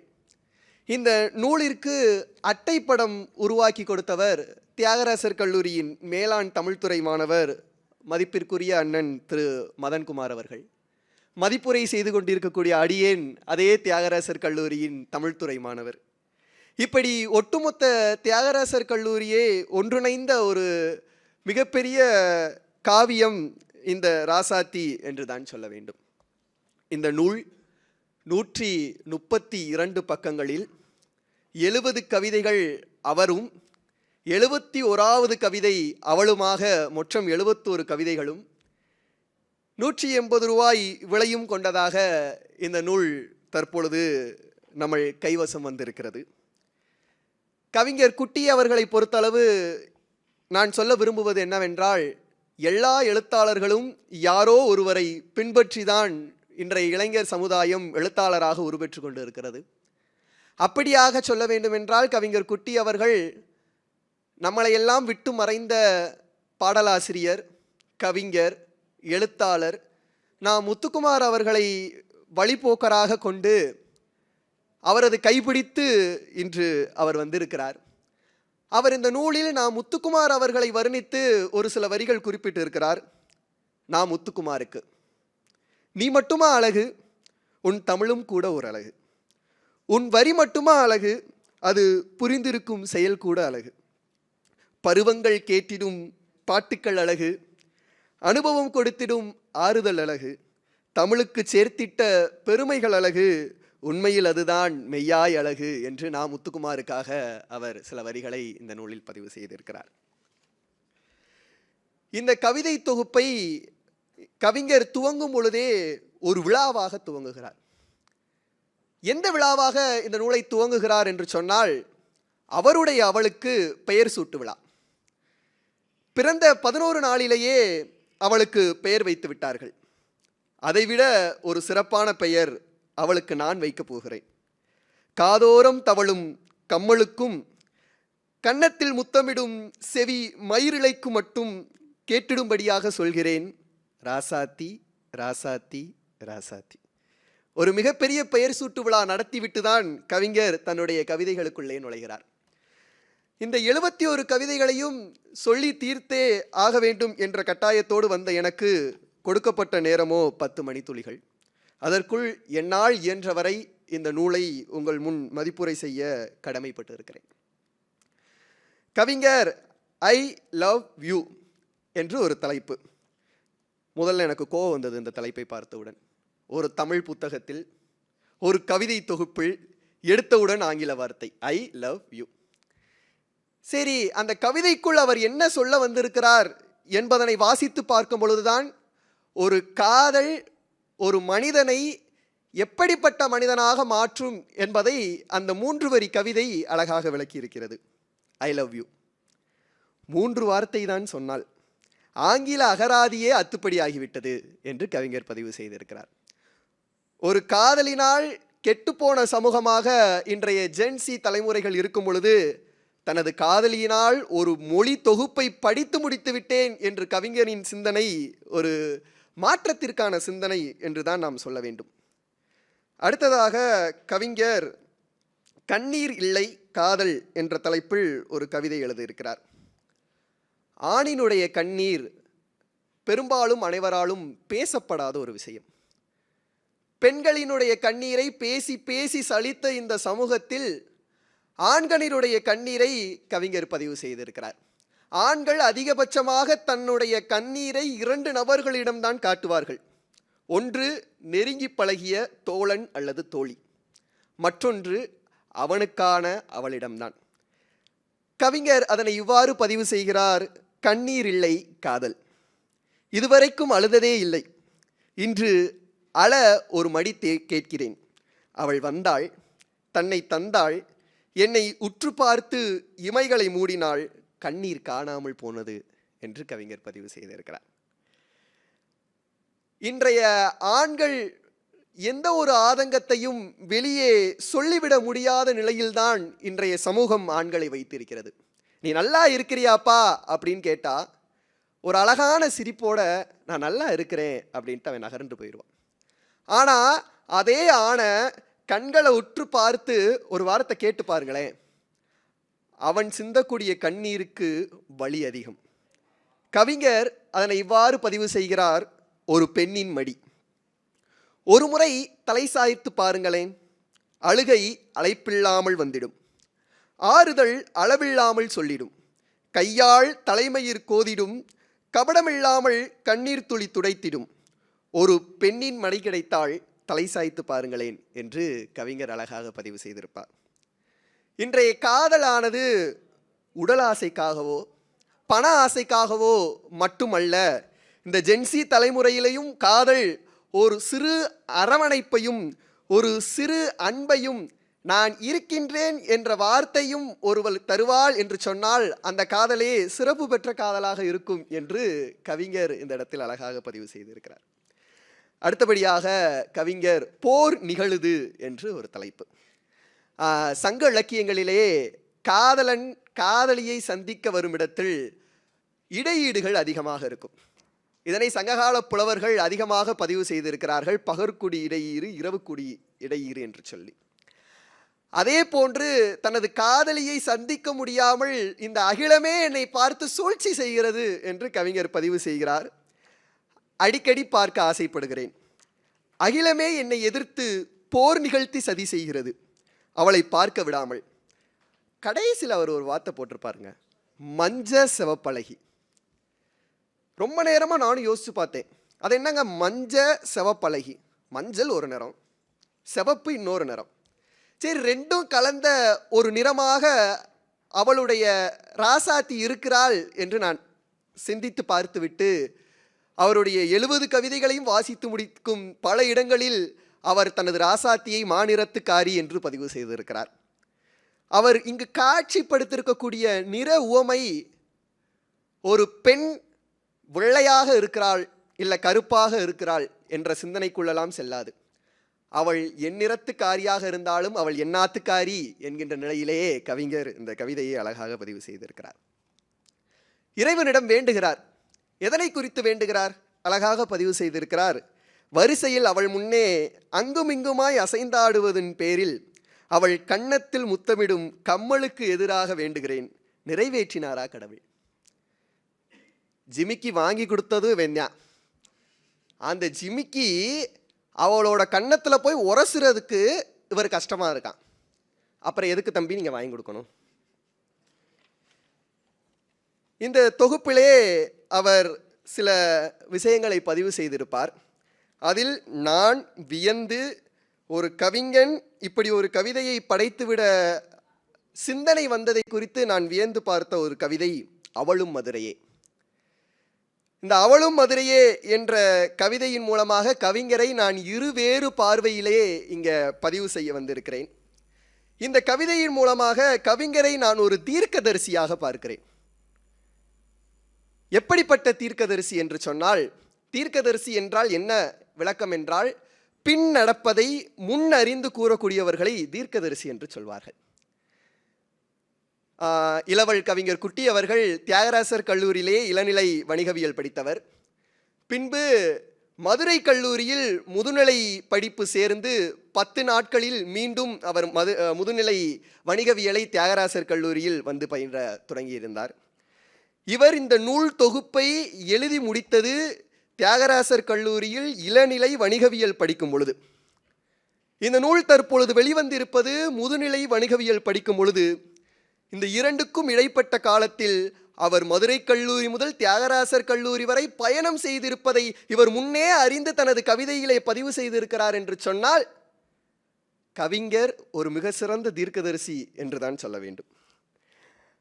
அவளும் மதுரையே என்ற இந்த கவிதை தொகுப்பில் இன்னொரு பார்வை என்னவென்று சொன்னால், நெல்லை ஜெயந்தா என்று ஒரு கவிஞர் இருக்கிறார்.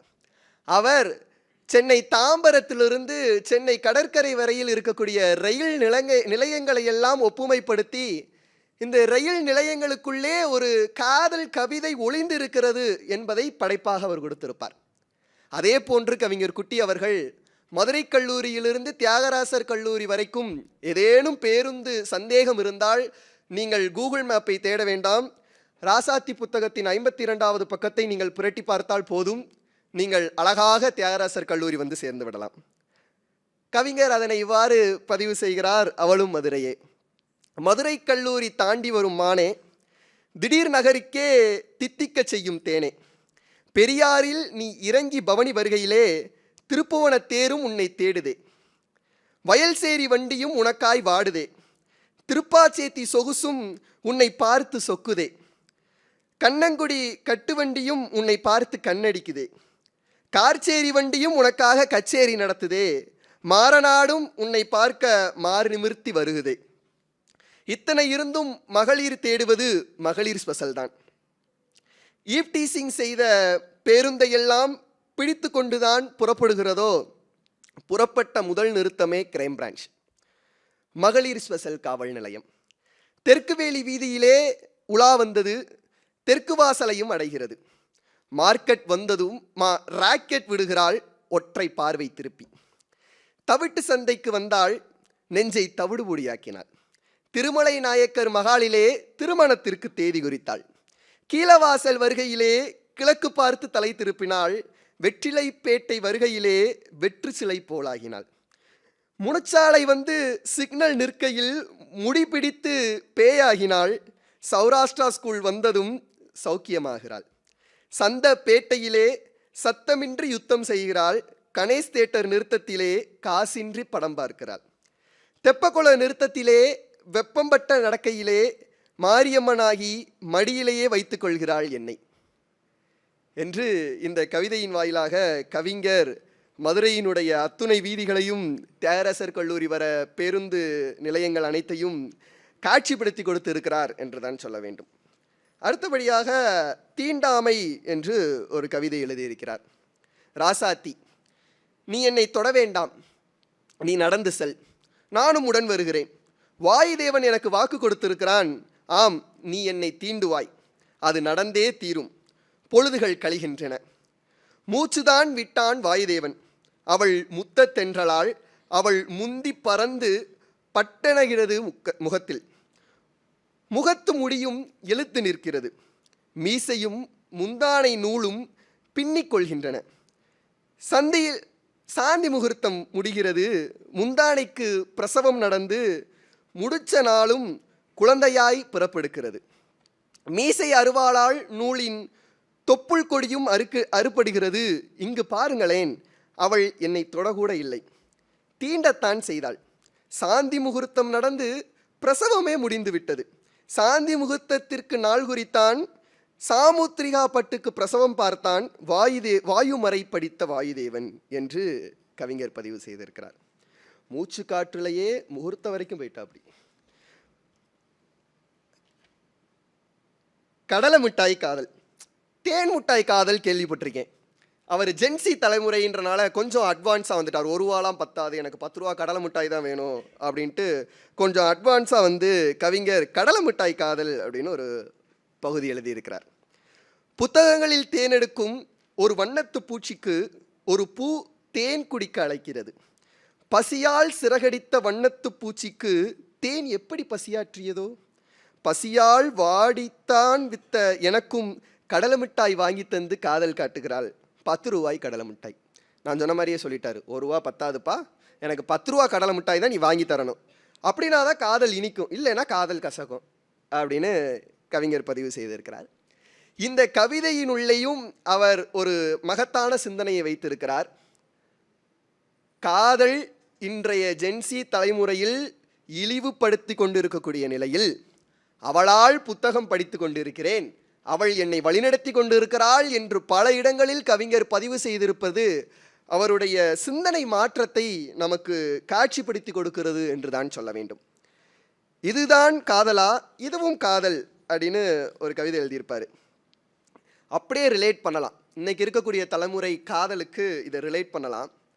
இதுதான் காதலா, தினந்தோறும் பேசிக்கொள்வதில்லை, தியேட்டருக்கு சென்று திருட்டுத்தனம் செய்யவில்லை, பூங்காவிற்கு சென்று முட்புதருக்கு பின் ஒளிந்து கொள்ளவில்லை, லாட்ஜை வாடகைக்கு எடுத்த சரித்திரமே இல்லை, இரவு பகல் பாராது செல்போனில் சிக்கிக் கொண்டதில்லை, அடிக்கடி சந்திக்கும் பழக்கமில்லை, சாப்பிடும்போது ஊட்டி கொடுப்பதும் இல்லை. இதுதான் காதலா? இல்லை இல்லை, மாதம் ஒரு நாள், அதுவும் எங்களுக்கு கோயில் திருநாள், கடவுள் ஆசியெல்லாம் காதலர்கள்தான் போல, காட்சி தந்து உருவகிக்கிறார் புருஷன் பொஞ்சாதியாய், பூசிவிடும் குங்குமத்தில் புது கல்யாணம் முடிகிறது, ஊதிவிடும் தூள்களில் ஊர் அச்சதை பொழிகிறது, கிடைக்கும் பிரசாதத்தில் கல்யாண விருந்து முடிகிறது, கடக்கும் நேரத்தில் காதலும் கோபுரமாய் அரங்கேறுகிறது, கோபுர கலசலமும் மின்மினியாகிறது, அந்திமாலை வேளையிலே இதுவும் காதல் என்றுதான் கவிஞர் பதிவு செய்திருக்கிறார். இந்த கவிதை குறித்து அதிக பேச வேண்டும் என்று நான் நினைத்தேன். ஆனால் இந்த கவிதை என்னை பேச விடாமல் அடைக்கிறது. ஏனென்று சொன்னால், ஒரு 100% பேர் இன்று காதல் செய்கிறார்கள் என்று வைத்துக் கொள்வோமானால், கவிஞர் குட்டி பதிவு செய்திருக்கக்கூடிய காதல் 100 கிராம் மிச்சரில் முந்திரி பருப்பு தேடுற மாதிரி ஒன்றே ஒன்று தான் இருக்கும். அந்த மாதிரி தான் கவிஞர் குட்டியினுடைய சிந்தனை இருக்கிறது. இது மாற்றத்திற்கான சிந்தனை. காதல் என்பது உடலுக்காகவோ உணர்வுக்காகவோ பணத்திற்காகவோ அல்ல. காதல் ஒருவருக்கொருவர் வைத்துக்கொள்ளும் பாசத்தில் மட்டும்தான் இருக்கிறது என்ற சிந்தனையை என்று ஒரு சக மனிதன் புரிந்து கொள்கிறானோ அன்றுதான் காதல் தெய்வீகமான காதலாக மாறும். காதல் மனனம். கவிஞர் குட்டி காதல் மனனம் என்ற தலைப்பில் ஒரு கவிதை எழுதியிருப்பார். முதல் கடிதம் அவள் எழுதினாள், என்னை பற்றி ஒரு கவிதை கிறுக்கி இருந்தாள், ஒன்றல்ல இரண்டல்ல 3 முறை படித்தேன், ஒன்றும் புரியவில்லை. நேரில் படித்து காட்டி கடிதம் விரித்தாள், கண்ணை பார்த்தாள், விழியால் கட்டி போட்டாள், உதடுகள் அசையவில்லை, ஒரு கண் சிமிட்டினாள், அடிப்பிரளாமல் மனப்பாடமாகிவிட்டது அவள் கடிதம். இனிமேல் அப்போ அவருக்கு காமர்ஸ் டிபார்ட்மெண்ட்டில் கிளாஸ் அவருடைய காதலி வந்து எடுத்தால் இனிமேல் அவர் எல்லா பாடத்துலையும் சென்டம் எடுத்துருவாருன்னு நினைக்கிறேன். ஐயா துறைத்தலைவர் இங்கே அமர்ந்து இருக்கிறார். அவர் முன்னாடியே தான் நான் சொல்கிறேன். ஏன்னா 3 வாட்டி படித்தாராம், அந்த கடிதம் புரியலையா, காதலி சொல்லி கண்ணை சிமிட்டி திறக்கிறதுக்குள்ளே மனப்பாடம் ஆயிடுச்சான். நாளைக்கு வகுப்பில் இருக்கு உனக்கு. அடுத்தபடியாக கவிஞர் வரி ஏய்ப்பு என்று ஒரு கவிதை எழுதியிருக்கிறார். நானும் ரொம்ப நேரம் வரி ஏய்ப்பு என்றால் என்ன என்ற சிந்தனைக்குள்ளே நான் செல்லவே இல்லை. என்னை மிகவும் சிந்திக்க வைத்த கவிதையாக இந்த வார்த்தை இருந்தது, வரி ஏய்ப்பு என்ற வார்த்தை. அப்பொழுது இன்றுதான் இருக்கிறதே இணையத்தில் ChatGPT, அதில் இந்த வார்த்தையை போட்டு தேடி பார்த்தவுடன் தான் இதற்கான விளக்கம் கிடைத்தது. இந்த ஒரு கவிதையில்தான் அவர் வணிகவியல் துறை மாணவர் என்பதனையே உறுதி செய்திருக்கிறார். வரி ஏய்ப்பு. தேர்போல அசைந்தாடி செல்லும் மீனாட்சி அவள், மதுரை வீதிகளெல்லாம் காட்சி தரும் காமாட்சி அவள், நான் மனமுடித்த மாநிறத்துக்காரி அவள், மாசி வீதியெல்லாம் மறுக்கிறது, வரி ஏய்ப்பு செய்கிறது, தங்க சிலை காட்சி இலவசமாக கிட்டுமா? அப்போ சித்திர திருவிழாவில் எங்கள் ஆத்தா என்னப்பா பணம் கேட்டால் வந்து நிற்கிது. அவருடைய காதலி மட்டும் அவ்வளோ ஈஸியாக பாத்திர முடியாதான். அதை வந்து வரி ஏய்ப்போடு ஒப்பிட்டு கவிஞர் பேசியிருக்கிறார். இவ்வாறு அவர் 70 கவிதைகள் எழுதியிருக்கிறார். இதெல்லாம் விட மூலஸ்தானம் அந்த 71வது கவிதை தான். அவருக்காக அவள் எழுதியது என்று அவரே எழுதியிருக்கிறார். அதுதான் உண்மை. அவருக்காக அவள் எழுதியது என்று அவரே எழுதியிருக்கிறார். இது பன்னெடுங்காலமாக தமிழ் மரபில் ஒரு மிகப்பெரிய தொடர்ச்சி என்றே சொல்லலாம். தன்னை நாயகனாக, இறைவனை நாயகனாக, தன்னை நாயகியாக பாவித்து கொண்டு எழுதக்கூடிய பழக்கம் பக்தி இலக்கிய காலகட்டங்களில் இருந்தே இருந்து வருகிறது. அப்படி தன்னையே ராசாத்தியாகவும் உருவகப்படுத்தி கொண்டு கவிஞர் ராசாத்தி சொன்னது என்று ஒரு கவிதை எழுதியிருக்கிறார். நீ உறங்கப் போகும் கணத்தில் உன் நெற்றியில் முத்தம் பதித்து மகிழ்வேன். போர்வையான உன்னை இழுத்து போர்த்தி கொள்வேன். என் கூந்தலை பதக்கமாய் அணிவிப்பேன். எச்சில் படும் முத்தம் தான் கொடுப்பேன். உன் முறுக்கு மீசையில் படர்ந்திருக்கும் பாலினை என் அரும்பு மீசை கொண்டு துடைத்திடுவேன். நிதிநிலை அறிக்கை தாக்கல் செய்ய நிர்மலா சீதாராமன் வேண்டாம். என் வீட்டு நிதியமைச்சர் நீ போதும். மாதவிடாய் மட்டுமல்ல, காலம் முழுக்க மனம் நோகாமல் நடந்து கொள். 6 மணிக்கெல்லாம் வீட்டுக்கு வா. ஆறுதல் தந்து அன்பு பேச்சு பேசு. அடிக்கடி காதல் கொஞ்சு. சுடுதண்ணீர் ஒத்தடம் கொடு. சூரிய ஒளியில் உடன் நட. உடற்பயிற்சி செய்ய உதவி செய். பிரசவ அறையில் என் கைவிடாது பிடி. குட்டி கவிஞன் வெளிவந்தவுடன் என் நெற்றியில் முத்தமிடுக. நான் குடும்பம் நடத்துகிறேன், நீங்கள் என்னை நடத்துங்கள். மளிகை பொருள் பட்டியலில் தேன் மிட்டாய் பாக்கெட் ஒன்று எதற்கு? 9 போட்டுக்கொள்ளேன். காசு கொடுப்பது நீதானடா கனவா? சோப்பு போட்டு நீங்களே குளிச்சுக்கோங்க. நாட்டுக்கோழி குழம்பு வச்சுக்கோங்க. என் நார் ருசிக்க ஊட்டி விடுங்க. பிள்ளைக்கு ஹீரோவா நடந்துக்கோங்க. கல்வி கொடுத்து கனவை நினைவாக்குங்க. பாதை காட்டி பயணிக்க வைங்க. பருவம் பார்த்து கல்யாணம் பண்ணி வைங்க. 50 மட்டும் போதாது, 60, 70, 80 என நீளட்டும் நமது காதல் காட்சி. உங்களுக்கு சோப்பு போட்டுக்கிட்டு போதும், இப்போது எனக்கு போடுங்க. அத்தனையும் செய்ய உங்களோடு வருகிறேன். கொஞ்சம் பொறுங்க, கண்ணு பட போகுது, சுற்றி போட்டுட்டு வரேன் அப்படின்னு அவர் கவிதையை முடிச்சிருப்பார். இந்த இடத்துல ஒரு கவிஞன் சமூகத்தினுடைய பார்வையை தன்னுடைய கவிதையில் பதிவு செய்வது என்பது மிகவும் முக்கியமான விஷயம். இங்கு கவிஞர் குட்டி இந்த நூல் இருக்கும் வரை எப்படி பேசப்படுவாரோ அதே போன்று நிதியமைச்சர் நிர்மலா சீதாராமனும் இந்த நூல் இருக்கும் வரை பேசப்படுவார்.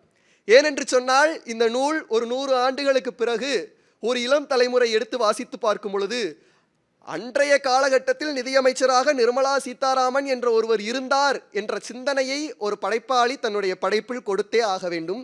அதனையும் தன்னுடைய நிறைவு கவிதையிலேயே கவிஞர் அழகாக கொடுத்திருக்கிறார்.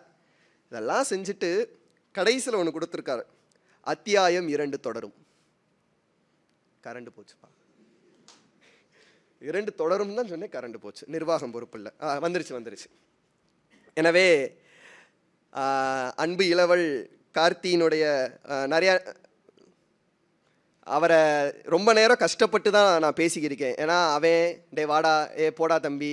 ஆனால் இன்றைய இடத்தில் நான் ஒரு மதிப்புரையாளர், அவர் எழுத்தாளர் என்ற சிந்தனையிலே கார்த்திக் என்ற பெயரை பயன்படுத்தக்கூடாது என்று இன்று காலையிலிருந்து மனனம் செய்து வந்தேன். கவிஞர் குட்டி என்று. கவிஞர் குட்டியினுடைய இந்த தொகுப்பை வாங்கி படித்து அனைவரும் இன்புற வேண்டும் என்ற செய்தியை தெரிவித்து கொண்டு, கலைஞர் நூற்றாண்டு நூலகத்தின் தலைமை நூலகர், இணை முதன்மை நூலகர், இந்த வாசிப்பின் வாசல் எழுத்தாளர் மேடையின் ஒருங்கிணைப்பாளர் அம்மா, கவிஞர் குட்டி, சுயநிதி பிரிவு துறைத் தலைவர் ஐயா, கவிஞர் குட்டியின் பெற்றோர்கள், மனிதி பதிப்பகத்தினுடைய பதிப்பாசிரியர் எழுத்தாளர் கிருஷ்பாலா, எனக்கு முன்பு மதிப்புரை செய்த தோழி மற்றும் சகோதரர், ஏனைய வாசகர்கள், உங்கள் அனைவருக்கும் இந்த புது கவிஞனின் நன்றியினை கூறிக்கொண்டு அடுத்த எழுத்தாளர் மேடையில் சந்திப்போம் என்று வாய்ப்புக்கு நன்றி பாராட்டி விடைபெறுகிறேன். நன்றி, வணக்கம்.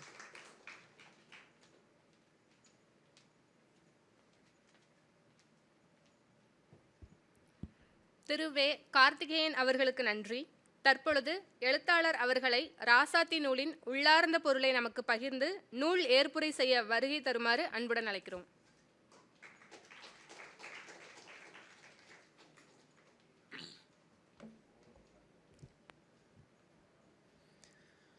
அனைவருக்கும் வணக்கம். எழுத்து எவர் மீது காதல் கொள்கிறது?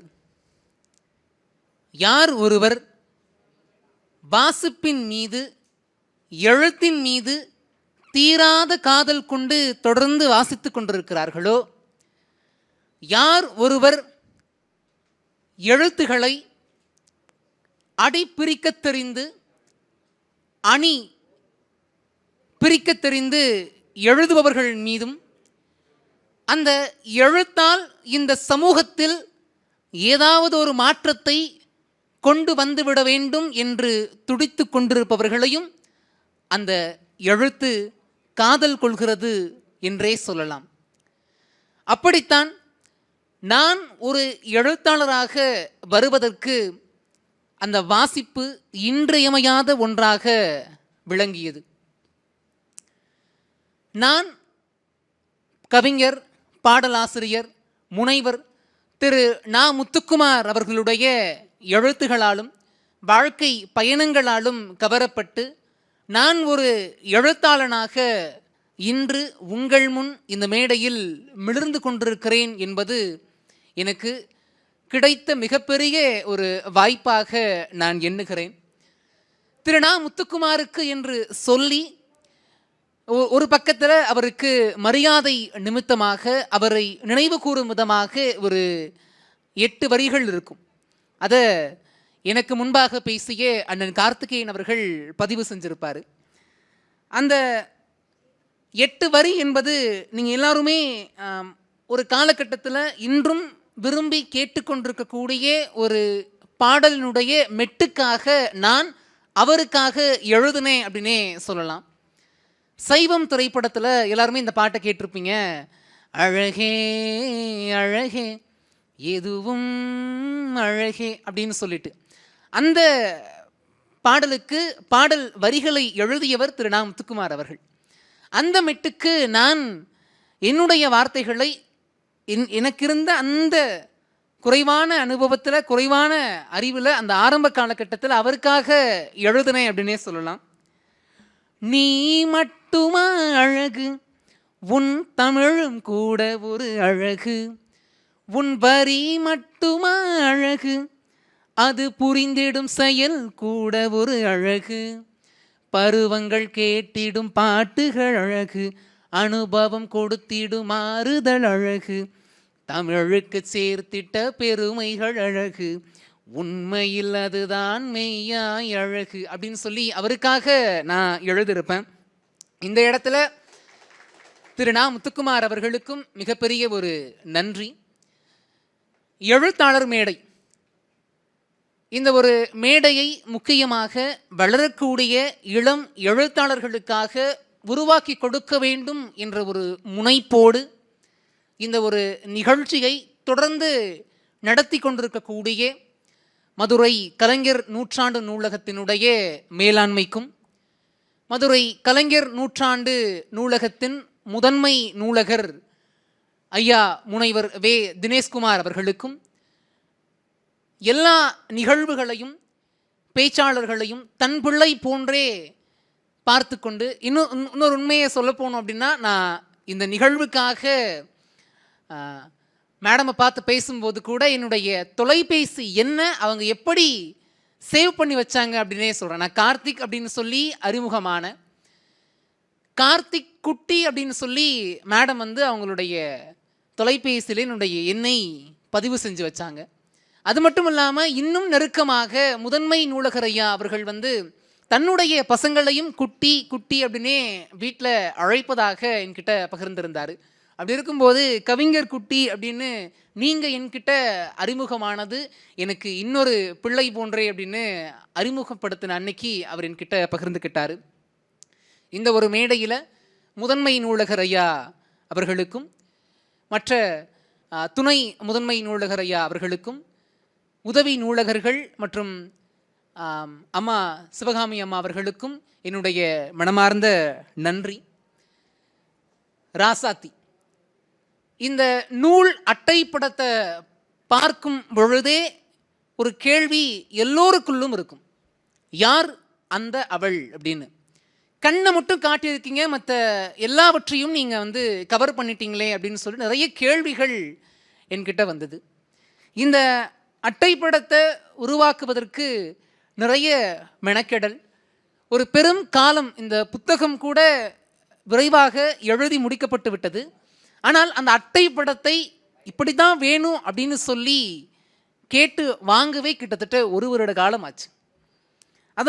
அதனாலோ என்னவோன்னு தெரியல, இன்னைக்கு இந்த ராசாத்தி மிக சிறப்பாக மிகவும் அழகாக யார் அந்த அவள் என்கிற ஒரு முனைப்போடு எல்லோரோடும் கேட்கப்பட்டு கொண்டிருக்கக்கூடிய, இன்னும் சொல்ல போனால் யாருப்பா அவ அப்படிங்கிற மாதிரி தேடப்பட்டு கொண்டிருக்கக்கூடிய ஒரு ஆளாகவும் இந்த ராசாத்தி இன்றைக்கு திகழ்ந்து கொண்டிருக்கிறாள்.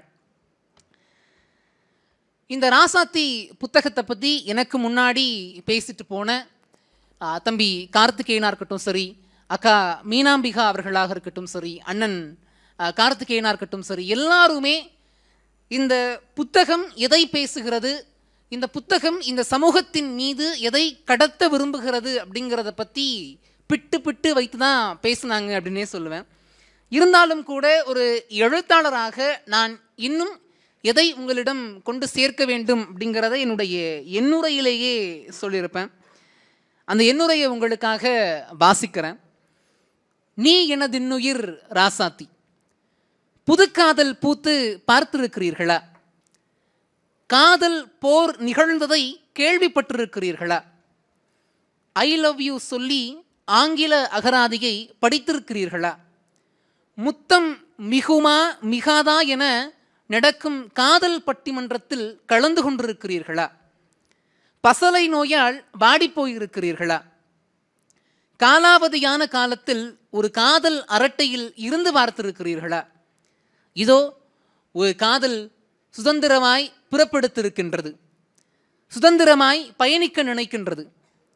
சிறகசைத்து ஒருவரையொருவர் வண்ணத்து பூச்சி போல் சுற்றி சுற்றி வந்து பார்க்க பறக்க ஆசைப்படுகின்றது. இரு மனங்களும் இணைந்து மனிதம் தாண்டி வேறென்ன இருக்கிறது என வினவுகின்றன. விதை உருவாக்க வாழ்க்கையையே காதலால் வசந்தமாக்கி வாழ்ந்து பார்க்க வாஞ்சை கொள்கின்றன. இருந்தும் எத்தனை எத்தனை கட்டுப்பாடுகளுக்கும் விதிகளுக்கும் இடையில் சிக்கிச் சிதைகின்றன. நெரிசலில் நழுவ முடியாமல் நெரிக்கப்படுகின்றன. இவை அனைத்தையும் தாண்டி இந்த காதல் மீண்டும் பிரசவிக்கத்தான் செய்கிறது இரண்டு மழலைகளை. யாராள் இவள், யார் இவள், யாருக்காக இவள் என்பதெல்லாம் இதோ இவளை நீங்கள் கையில் ஏந்தும் முறைதான். பனிக்குடம் உடைந்து காதல் தாய் பிரசவித்த பெண் மழலை இவள். ஊரே கொண்டாடும் ராணி இவள், ஒருவனே சொந்தம் கொண்டாடும் ராசாத்தி இவள். இப்படி ஒருத்தி என தொடங்கி இப்படியும் ஒருத்தி என சகருதையாய் இவள் பிரதிபலிக்கிறாள். சகருதைனா ஒன்றும் இல்லை, நீங்கள் எப்படி அந்த ராசாத்தியை நினைக்கிறீர்களோ அப்படியே அவள் என்பது போன்று. மகளிர் ஸ்பெஷலில் பயணித்தாலும் மகளிரிலேயே ஸ்பெஷல் இவள். இந்த புத்தகத்தில் ஒரு காதல் பூத்திருக்கிறது. அது உங்கள் காதலாகவும் இருக்கலாம். ஐ லவ் யூ சொல்லி ஒரு ஒத்திகை நடந்திருக்கிறது. அது நீங்கள் நடத்திய ஒத்திகையாகவும் இருக்கலாம். ஒரு காதல் பட்டிமன்றம் அவள் தலைமையில் அரங்கேறி இருக்கிறது.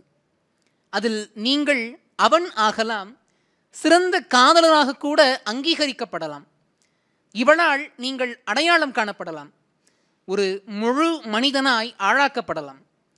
இவளை போல் ஒருத்தையை சந்திக்க நேரலாம், அவளோடு இயைந்து பயணிக்க தொடங்கலாம்.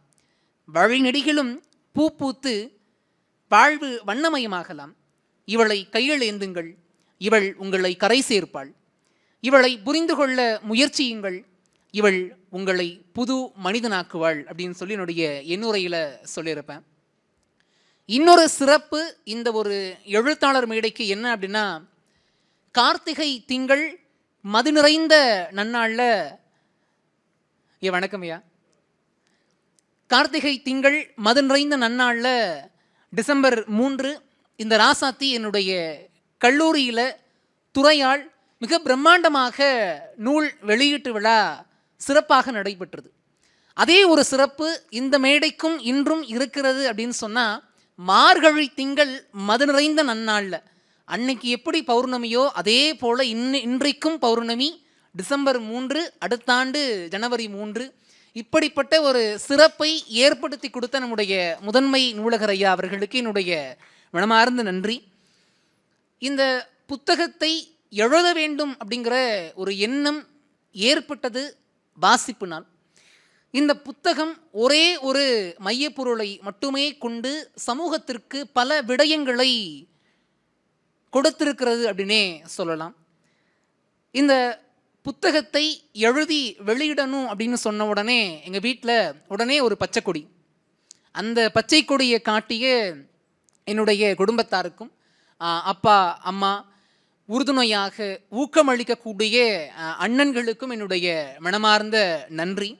அடுத்து இந்த கவிதைகளை எல்லாம் தொகுக்கிறதுக்கு நாங்கள் பசங்கள்லாம் பேசிக்கிட்டு இருக்கும்போது அதற்கு முக்கியமாக உதவி புரிந்தவர்கள் தோழி ராஜி அவர்கள், அண்ணன் கார்த்திகேயன் அவர்கள், எங்களுடைய மேனாள் மாணவி அக்கா ஜெயசூர்யா அவர்கள் எல்லாருமே டிஸ்கஸ் பண்ணி இந்த கவிதையை தொகுத்தோம். அடுத்து ஒரு புத்தகமாக வெளியிடணும் அப்படின்னா அடுத்து என்னென்ன வேலைகள் பார்க்கணும் அப்படின்னு பார்க்கும்போது வாழ்த்துறை. நான் பள்ளி காலங்களில் இருக்கும்போதே பேச்சு போட்டிக்காக இருக்கட்டும் சரி, கட்டுரை போட்டிக்காக இருக்கட்டும் சரி, கவிதை போட்டிக்காக இருக்கட்டும் சரி, என்னை தயார்படுத்தி அழைத்து சென்ற அனைத்து தமிழாசிரியர்கள், முக்கியமாக திரு இ பிரபு ஐயா அவர்கள், தூய மரியன்னை மேல்நிலை பள்ளியினுடைய பட்டதாரி தமிழாசிரியர் ஐயா அவர்கள் இந்த நூலை மெய்ப்பு திருத்தம் பார்த்திருக்கிறார். இந்த நூலுக்காக ஐயா வாழ்த்துறை எழுதி என்னை வளப்படுத்தி இருக்கிறார். அடுத்து என்ன பண்ணலாம் அப்படின்னு பார்க்கும்போது எங்கள் கல்லூரியினுடைய தமிழ்துறை யாரெல்லாம் பேசக்கூடியவர்களாக இருக்கிறார்களோ, யாரெல்லாம் நன்றாக எழுதக்கூடியவராக இருக்கிறார்களோ அவர்கள் எல்லோரையும் எங்கள் தமிழ்துறை தூக்கி வைத்து தன் பிள்ளை போல் கொண்டாடும் என்பதற்கு எந்த ஒரு மாற்று கருத்தும் கிடையாது. அப்படித்தான் மோகனாம்மா அவர்களும் சரி, கற்பகம் அம்மா அவர்களும் சரி, தம்பியை அடுத்த கட்டத்துக்கு கூட்டி போகணும் அப்படின்னு சொல்லிட்டு கார்த்திகனன் கூட சொல்லிட்டே இருப்பாங்க. என்னை அடுத்த கட்டத்திற்கு அழைத்து சென்று எங்கள் கல்லூரியினுடைய ஆங்கிலத்துறை இணை பேராசிரியர், அவரும் ஒரு சிறந்த எழுத்தாளர், முனைவர் மா இளங்கோவன் ஐயா ஜனமித்திரன் என்ற ஒரு புனைப்பெயரில் ஐயா எழுதிக்கிட்டு இருக்காரு. அவர் இந்த புத்தகத்திற்கு அணிந்துரை எழுதி இன்னும் இந்த புத்தகத்திற்கு அணி சேர்த்திருக்கிறார் அப்படின்னே சொல்லலாம். அடுத்ததாக இந்த நூலை எந்த பதிப்பகத்தில் வெளியிடலாம் அப்படின்னு யோசிச்சுக்கிட்டு இருக்கும்போது, தம்பி நான் இருக்கேன் அப்படின்னு சொல்லி முதல் ஆளாக வந்தவர் அண்ணன் கிருஷ் பாலா அவர்கள். இதே எழுத்தாளர் மேடையில் கடந்த நிகழ்வில் மெல்ல செத்து மீண்டு வா புத்தகத்திற்கு நானும் அண்ணன் கார்த்திகேயன் அவர்களும் அவருக்காக பேச வந்தோம். அப்போது அந்த எல்லாமே ப்ராசஸில் இருந்துச்சு. இன்றைக்கு அண்ணனுடைய மனிதி பதிப்பகத்தில் தன்னுடைய நூல்களுக்கு பிறகு எது முதல் நூல்னு கேட்டினா, தம்பி நான் பதிப்பிக்கிறேன் அப்படின்னு சொல்லிட்டு தன்னுடைய தம்பியின் நூலை, இந்த ராசாத்தியை தன்னுடைய பதிப்பகத்தில் மிக நேர்த்தியாக பதிப்பிட்டிருக்கிறார் அண்ணன் கிருஷ் பாலா அவர்கள். இந்த நேரத்தில் அவருக்கும் மிகப்பெரிய ஒரு நன்றி.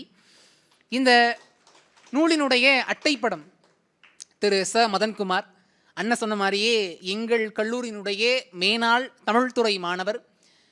தமிழ் படித்துவிட்டு ஒரு மாணவர் தகவல் தொழில்நுட்பத்துறையில் வேலை பார்த்து கொண்டிருக்கிறார் என்றால் எந்த ஒரு ஆச்சரியமும் பட தேவையில்லை. 8 திக்கும் சென்றிடுவீர் அப்படின்னு சொன்னார். தமிழ் படித்த நாங்கள் 8 திக்கும் சென்றிடுவோம் அப்படின்னு சொல்லிட்டு அண்ணன் மதன்குமார் அவர்கள் நான் எப்படி கேட்டனோ அதைவிட ஒரு மடங்கு அதிகமாகவே இந்த நூலிற்கு மெனக்கெட்டு இந்த நூலை சிறப்பாக, இந்த நூலினுடைய அட்டைப்படத்தை அண்ணன் வடிவமைத்து கொடுத்திருக்கிறார். அவருக்கும் மிகப்பெரிய ஒரு நன்றி. இந்த நூலினை கடந்த மாதம் வெளியிட்டு சிறப்பித்த என்னுடைய 12ஆம் வகுப்பு தமிழாசிரியர், தன்னம்பிக்கை பேச்சாளர் முனைவர் ஞா சந்திரனையா அவர்களுக்கும் இந்த நேரத்தில் மிகப்பெரிய ஒரு நன்றியை நான் சொல்லிக்கணும் அப்படின்னு ஆசைப்பட்றேன். அதே போல் நான் வணிகவியல் துறை, பதிப்பாசிரியர் தாவரவியல் துறை, வழிகாட்டி கொண்டிருக்கக்கூடியவர்கள் தமிழ்துறை, இப்படி தியாகராசர் கல்லூரியின் எத்துறை மாணவர்களும் தமிழ்பாடும் என்பதற்கு எங்கள் கல்லூரி எங்களை அந்த அளவிற்கு எங்களை தயார் செய்திருக்கிறது, எங்களை வழிநடத்தி கொண்டிருக்கிறது. நாங்கள் எது கேட்டாலும் தம்பி பண்ணிடலாம், செஞ்சிடலாம், ஒரு பிரச்சனை இல்லை, நம்ம பண்ணுறோம் அப்படிங்கிற மாதிரி ஒவ்வொரு முனைப்பையும் ஊக்கத்தையும் கொடுத்து கொண்டிருக்கக்கூடிய எங்களுடைய கல்லூரி மேலாண்மைக்கும் கல்லூரி முதல்வரையா அவர்களுக்கும் மிகப்பெரிய ஒரு நன்றி. நூல் வெளியாகி 1 மாதம் ஆகிருச்சு. எத்தனை காப்பீஸ் சேலாக இருக்குது அப்படின்னா, இந்த ராசாத்தி கொஞ்சம் கொஞ்சமாக இந்த சமூகத்திற்கு தன்னை அறிமுகப்படுத்தி கொண்டே இருக்கிறாள் அப்படின்னே சொல்லலாம். வெற்றிகரமாக 50 பிரதிகளை தாண்டி இவள் விற்பனையில் இருக்கிறாள் அப்படிங்கிறதுக்கு மிகப்பெரிய ஒரு சந்தோஷம். உங்கள் எல்லாருக்கும் மிகப்பெரிய ஒரு நன்றி. இந்த ஒரு நிகழ்வுக்கு நான் சார்கிட்ட பேசும்போதும் சரி, மேம் எல்லா அரேஞ்ச்மெண்ட்ஸும் பண்ணி கொடுக்கும்போதும் சரி, மேம் இது மேம்கிட்ட எது கேட்டாலும் பண்ணலாம்ப்பா, சார்கிட்ட கேட்கலாம்ப்பா, பண்ணிடலாம்ப்பா, நோ ப்ராப்ளம்ப்பா அப்படின்னு சொல்லி மேம் என்கரேஜ் பண்ணிட்டே இருப்பாங்க. அந்த ஒரு என்கரேஜ்மெண்ட் இன்னைக்கு இந்த மேடையில் என்னை ஒரு எழுத்தாளனாக, என்னை இன்னும் ஒரு பக்குவப்பட்ட மனிதனாக மாற்றியதற்கு அவர்களும் என்னை வழிநடத்தினார்கள் என்பதில் எந்த ஒரு மாற்று கருத்தும் கிடையாது. முக்கியமாக சொல்லியே ஆகணும், இது வந்து என்னுடைய பெற்றோர்கள் என்கிட்ட அடிக்கடி கேட்டுக்கிட்டே இருந்தாங்க.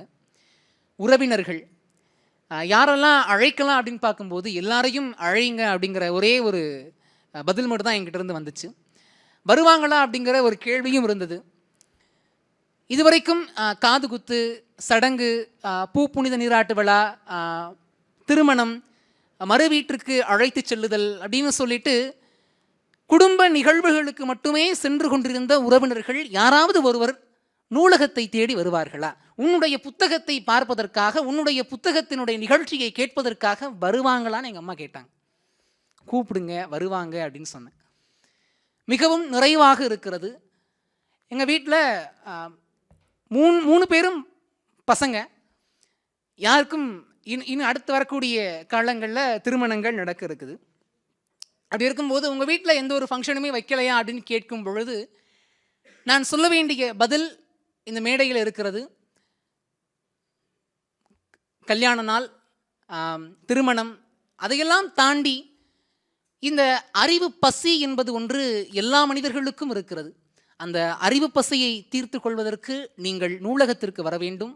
உங்களுடைய அடுத்த தலைமுறையினர்களை நூலகத்தை நோக்கி வழிகாட்ட வேண்டும். இன்றைக்கு ஜென்இசட் தலைமுறையினர்கள் தொலைபேசி, ஊடகங்கள், திரையரங்குகள் அப்படின்னு சொல்லிட்டு வேற ஒரு உலகத்தில் இருக்கும் பொழுது நீங்கள் உங்களுடைய குழந்தைகளை நூலகத்தை நோக்கி அழைத்து வர வேண்டும் அப்படிங்கிற ஒரு பெரிய ஒரு ஏக்கம் எனக்கு இருக்கிறது. அவங்களுக்கு பாடப்புத்தகங்களையும் தாண்டி வாழ்க்கை நூல்களை வாசிப்பதற்கு வழிகாட்டுங்க அப்படின்னே சொல்லுவேன். உங்கள் எல்லோருக்கும் நன்றி. இலக்கிய உலகினர், உறவினர்கள், நண்பர்கள், பேராசிரியர்கள், இந்த நூலுக்காக மெனக்கெட்ட நிறைய நல்ல உள்ளங்கள், என்னுடைய வளர்ச்சிக்காக என்னை வழிகாட்டிய நல் உள்ளங்கள், நம்முடைய கல்லூரி மேலாண்மை இருக்கும், நம்முடைய மதுரை கலைஞர் நூற்றாண்டு நூலகத்தினுடைய மேலாண்மைக்கும், முதன்மை நூலகர் ஐயா அவர்களுக்கும், உதவி நூலகர் அம்மா அவர்களுக்கும் என்னுடைய மனமார்ந்த நன்றி. உங்கள் அனைவருக்கும் நன்றி. இந்த நிகழ்வை சிறப்பித்து கொடுத்ததற்கு, வாய்ப்பிற்கு நன்றி கூறி விடைபெறுகின்றேன். நன்றி, வணக்கம்.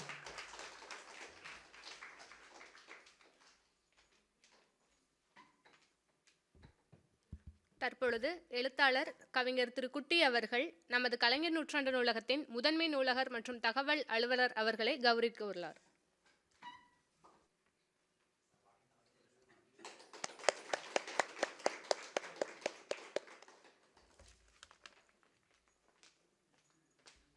அனைவருக்கும் வணக்கம். வேறு ஒரு அலுவல் பணி காரணமாக வர முடியல இந்த நிகழ்ச்சிக்கு. ரொம்ப மிஸ் பண்ணேன். நான் 2-3 விஷயங்கள் சொல்லணும்னு நினச்சேன்.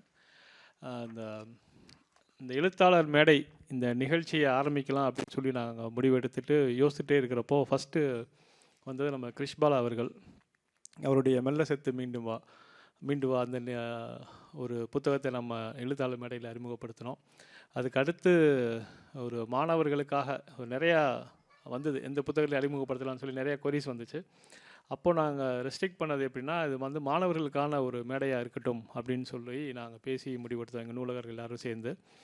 ஸோ அடுத்து இதே நிகழ்ச்சியில் நம்ம அறிமுகப்படுத்தின முதல் நிகழ்ச்சியில் கலந்துக்கிட்டவருடைய பதிப்பகம் ஆரம்பித்து அந்த பதிப்பகத்தால் வெளியிடப்பட்ட முதல் நூல் இந்த நிகழ்ச்சியில் வர்றதுன்றது ரொம்ப சந்தோஷமாக இருக்குது. ஏன்னா நமக்கு முன்னாடி வந்து வளர்ந்து வர்றதை பார்க்குறப்போ ரொம்ப மகிழ்வாக இருக்கும். ஒன்று ஆசிரியர்களுக்கு இருக்கும், அதுக்கப்புறம் எங்கள் நூலகர், நானும் ஒரு ஆசிரியராக நினச்சிக்கிட்டு சந்தோஷப்படுறேன். இந்த ராசாத்தி அந்த ஒரு அதே போல் எப்படி மெல்ல செத்து மீண்டு வா வந்து மிகப்பெரிய வெற்றி அடைஞ்சதோ அதே மாதிரி இந்த ராசாத்தியும் மிகப்பெரிய வெற்றி அடையணும்னு சொல்லி இந்த நூலகம் சார்பாக வாழ்த்துறோம். இந்த 2-3 கவிதைகள் வந்து எப்படின்னா, திரும்ப நன்றியுரைக்கு அப்புறம் நான் பேசுகிற மாதிரி இருக்குது. இதில் வந்து தமிழ் இசை, எந்த ஒரு இசையும் வந்து ஒரு கவிதை வந்து அதுக்கான இசையை அதுவே சந்தத்தை அதுவே சொல்லிடும். இந்த முத்தை தெரு பத்தி திருநங்கைனா நீங்கள் எப்படி வாசித்தாலும் அது ஆட்டோமேட்டிக்காக வந்துட்டு அந்த இசையை கொண்டு போய்டும். அந்த மாதிரி ஒரு தமிழ் இசையை பற்றி ஒருத்தர் பேசியிருந்தார், கேட்டிருந்தேன். அதே மாதிரி தான் ராசாத்தியில் வந்துட்டு அவர் எழுதுறது எல்லாத்துலேயும் பார்த்தீங்கன்னா அதுவே இசையை கொடுக்குது. அநேகமாக இந்த கவிதைகளுக்கெல்லாம் மெட்டமைக்கணும் அப்படின்னா ரொம்ப ஈஸியாக அதுவே மெட்டமைச்சு கொடுத்துரும் போல இருக்குது. ஒரு இசையமைப்பாளர்கிட்ட கிடச்சதுன்னா பாட்டை அமைச்சிருவாங்க போல்.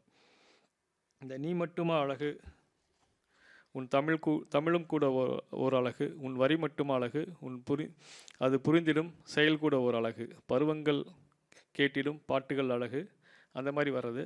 அதுக்கப்புறம் ஒருத்தி இருக்கிறாள் வர வர அழகாகிறாள், பரபர விழியாகிறாள், கலகல சிரிப்பாகிறாள், நட சிலையாகிறாள், கடகட தேவதையாகிறாள், இப்படியும் ஒருத்தி. இதெல்லாம் வந்து ஆட்டோமேட்டிக்காக என்னென்னா நம்மளை ஒரு பாட்டுக்கு அப்படியே அழைச்சிட்டு போயிடுது. ஒரு இந்த பசங்களுக்கு ரைம் சொல்லி தர மாதிரி இந்த லவ் பண்ணுறவங்களுக்கு ஒரு ரைம் சொல்லி கொடுத்துருக்கீங்கன்னு நினைக்கிறேன் நான். ஸோ அந்த மாதிரி இதில் நிறையா கவிதைகள் அந்த மாதிரி இருக்குது. இந்த நூலும் பெரும் வெற்றி அடையணும். இதை தொடர்ந்து மனிதி பதிப்பகமும் நமது குட்டி அவர்களும் பெரிய வெற்றி அடையணும்னு சொல்லி கலைஞர் நூற்றாண்டு உலகம் சார்பாக எங்களுடைய வாழ்த்துக்களை தெரிவிச்சுக்கிறோம். நன்றி. ராசாத்தி வெறும் காதல் கவிதை புத்தகமாக மட்டும் பார்க்காமல் இளம் கவிஞர் திரு குட்டி அவர்கள் தமிழ் மொழியை எவ்வாறு இயல்பாகவும் யதார்த்தமாகவும் கையாண்டுள்ளார் என்பதை இன்றைய நிகழ்வில் அறிந்து கொண்டோம். கவிஞர் குட்டி அவர்களுக்கு கலைஞர் நூற்றாண்டு நூலகத்தின் சார்பாக மனமார்ந்த நன்றியை தெரிவித்துக் கொள்கிறோம். மேலும் இந்நிகழ்விற்கு அனுமதி வழங்கிய முதன்மை நூலகர் மற்றும் தகவல் அலுவலர் அவர்களுக்கும், துணை முதன்மை நூலகர் மற்றும் தகவல் அலுவலர் அவர்களுக்கும், நூலகர்களுக்கும், வாசகர் பெருமக்கள் அனைவருக்கும் கலைஞர் நூற்றாண்டு நூலகத்தின் சார்பாக நன்றியை தெரிவித்துக் கொள்கிறோம். நன்றி.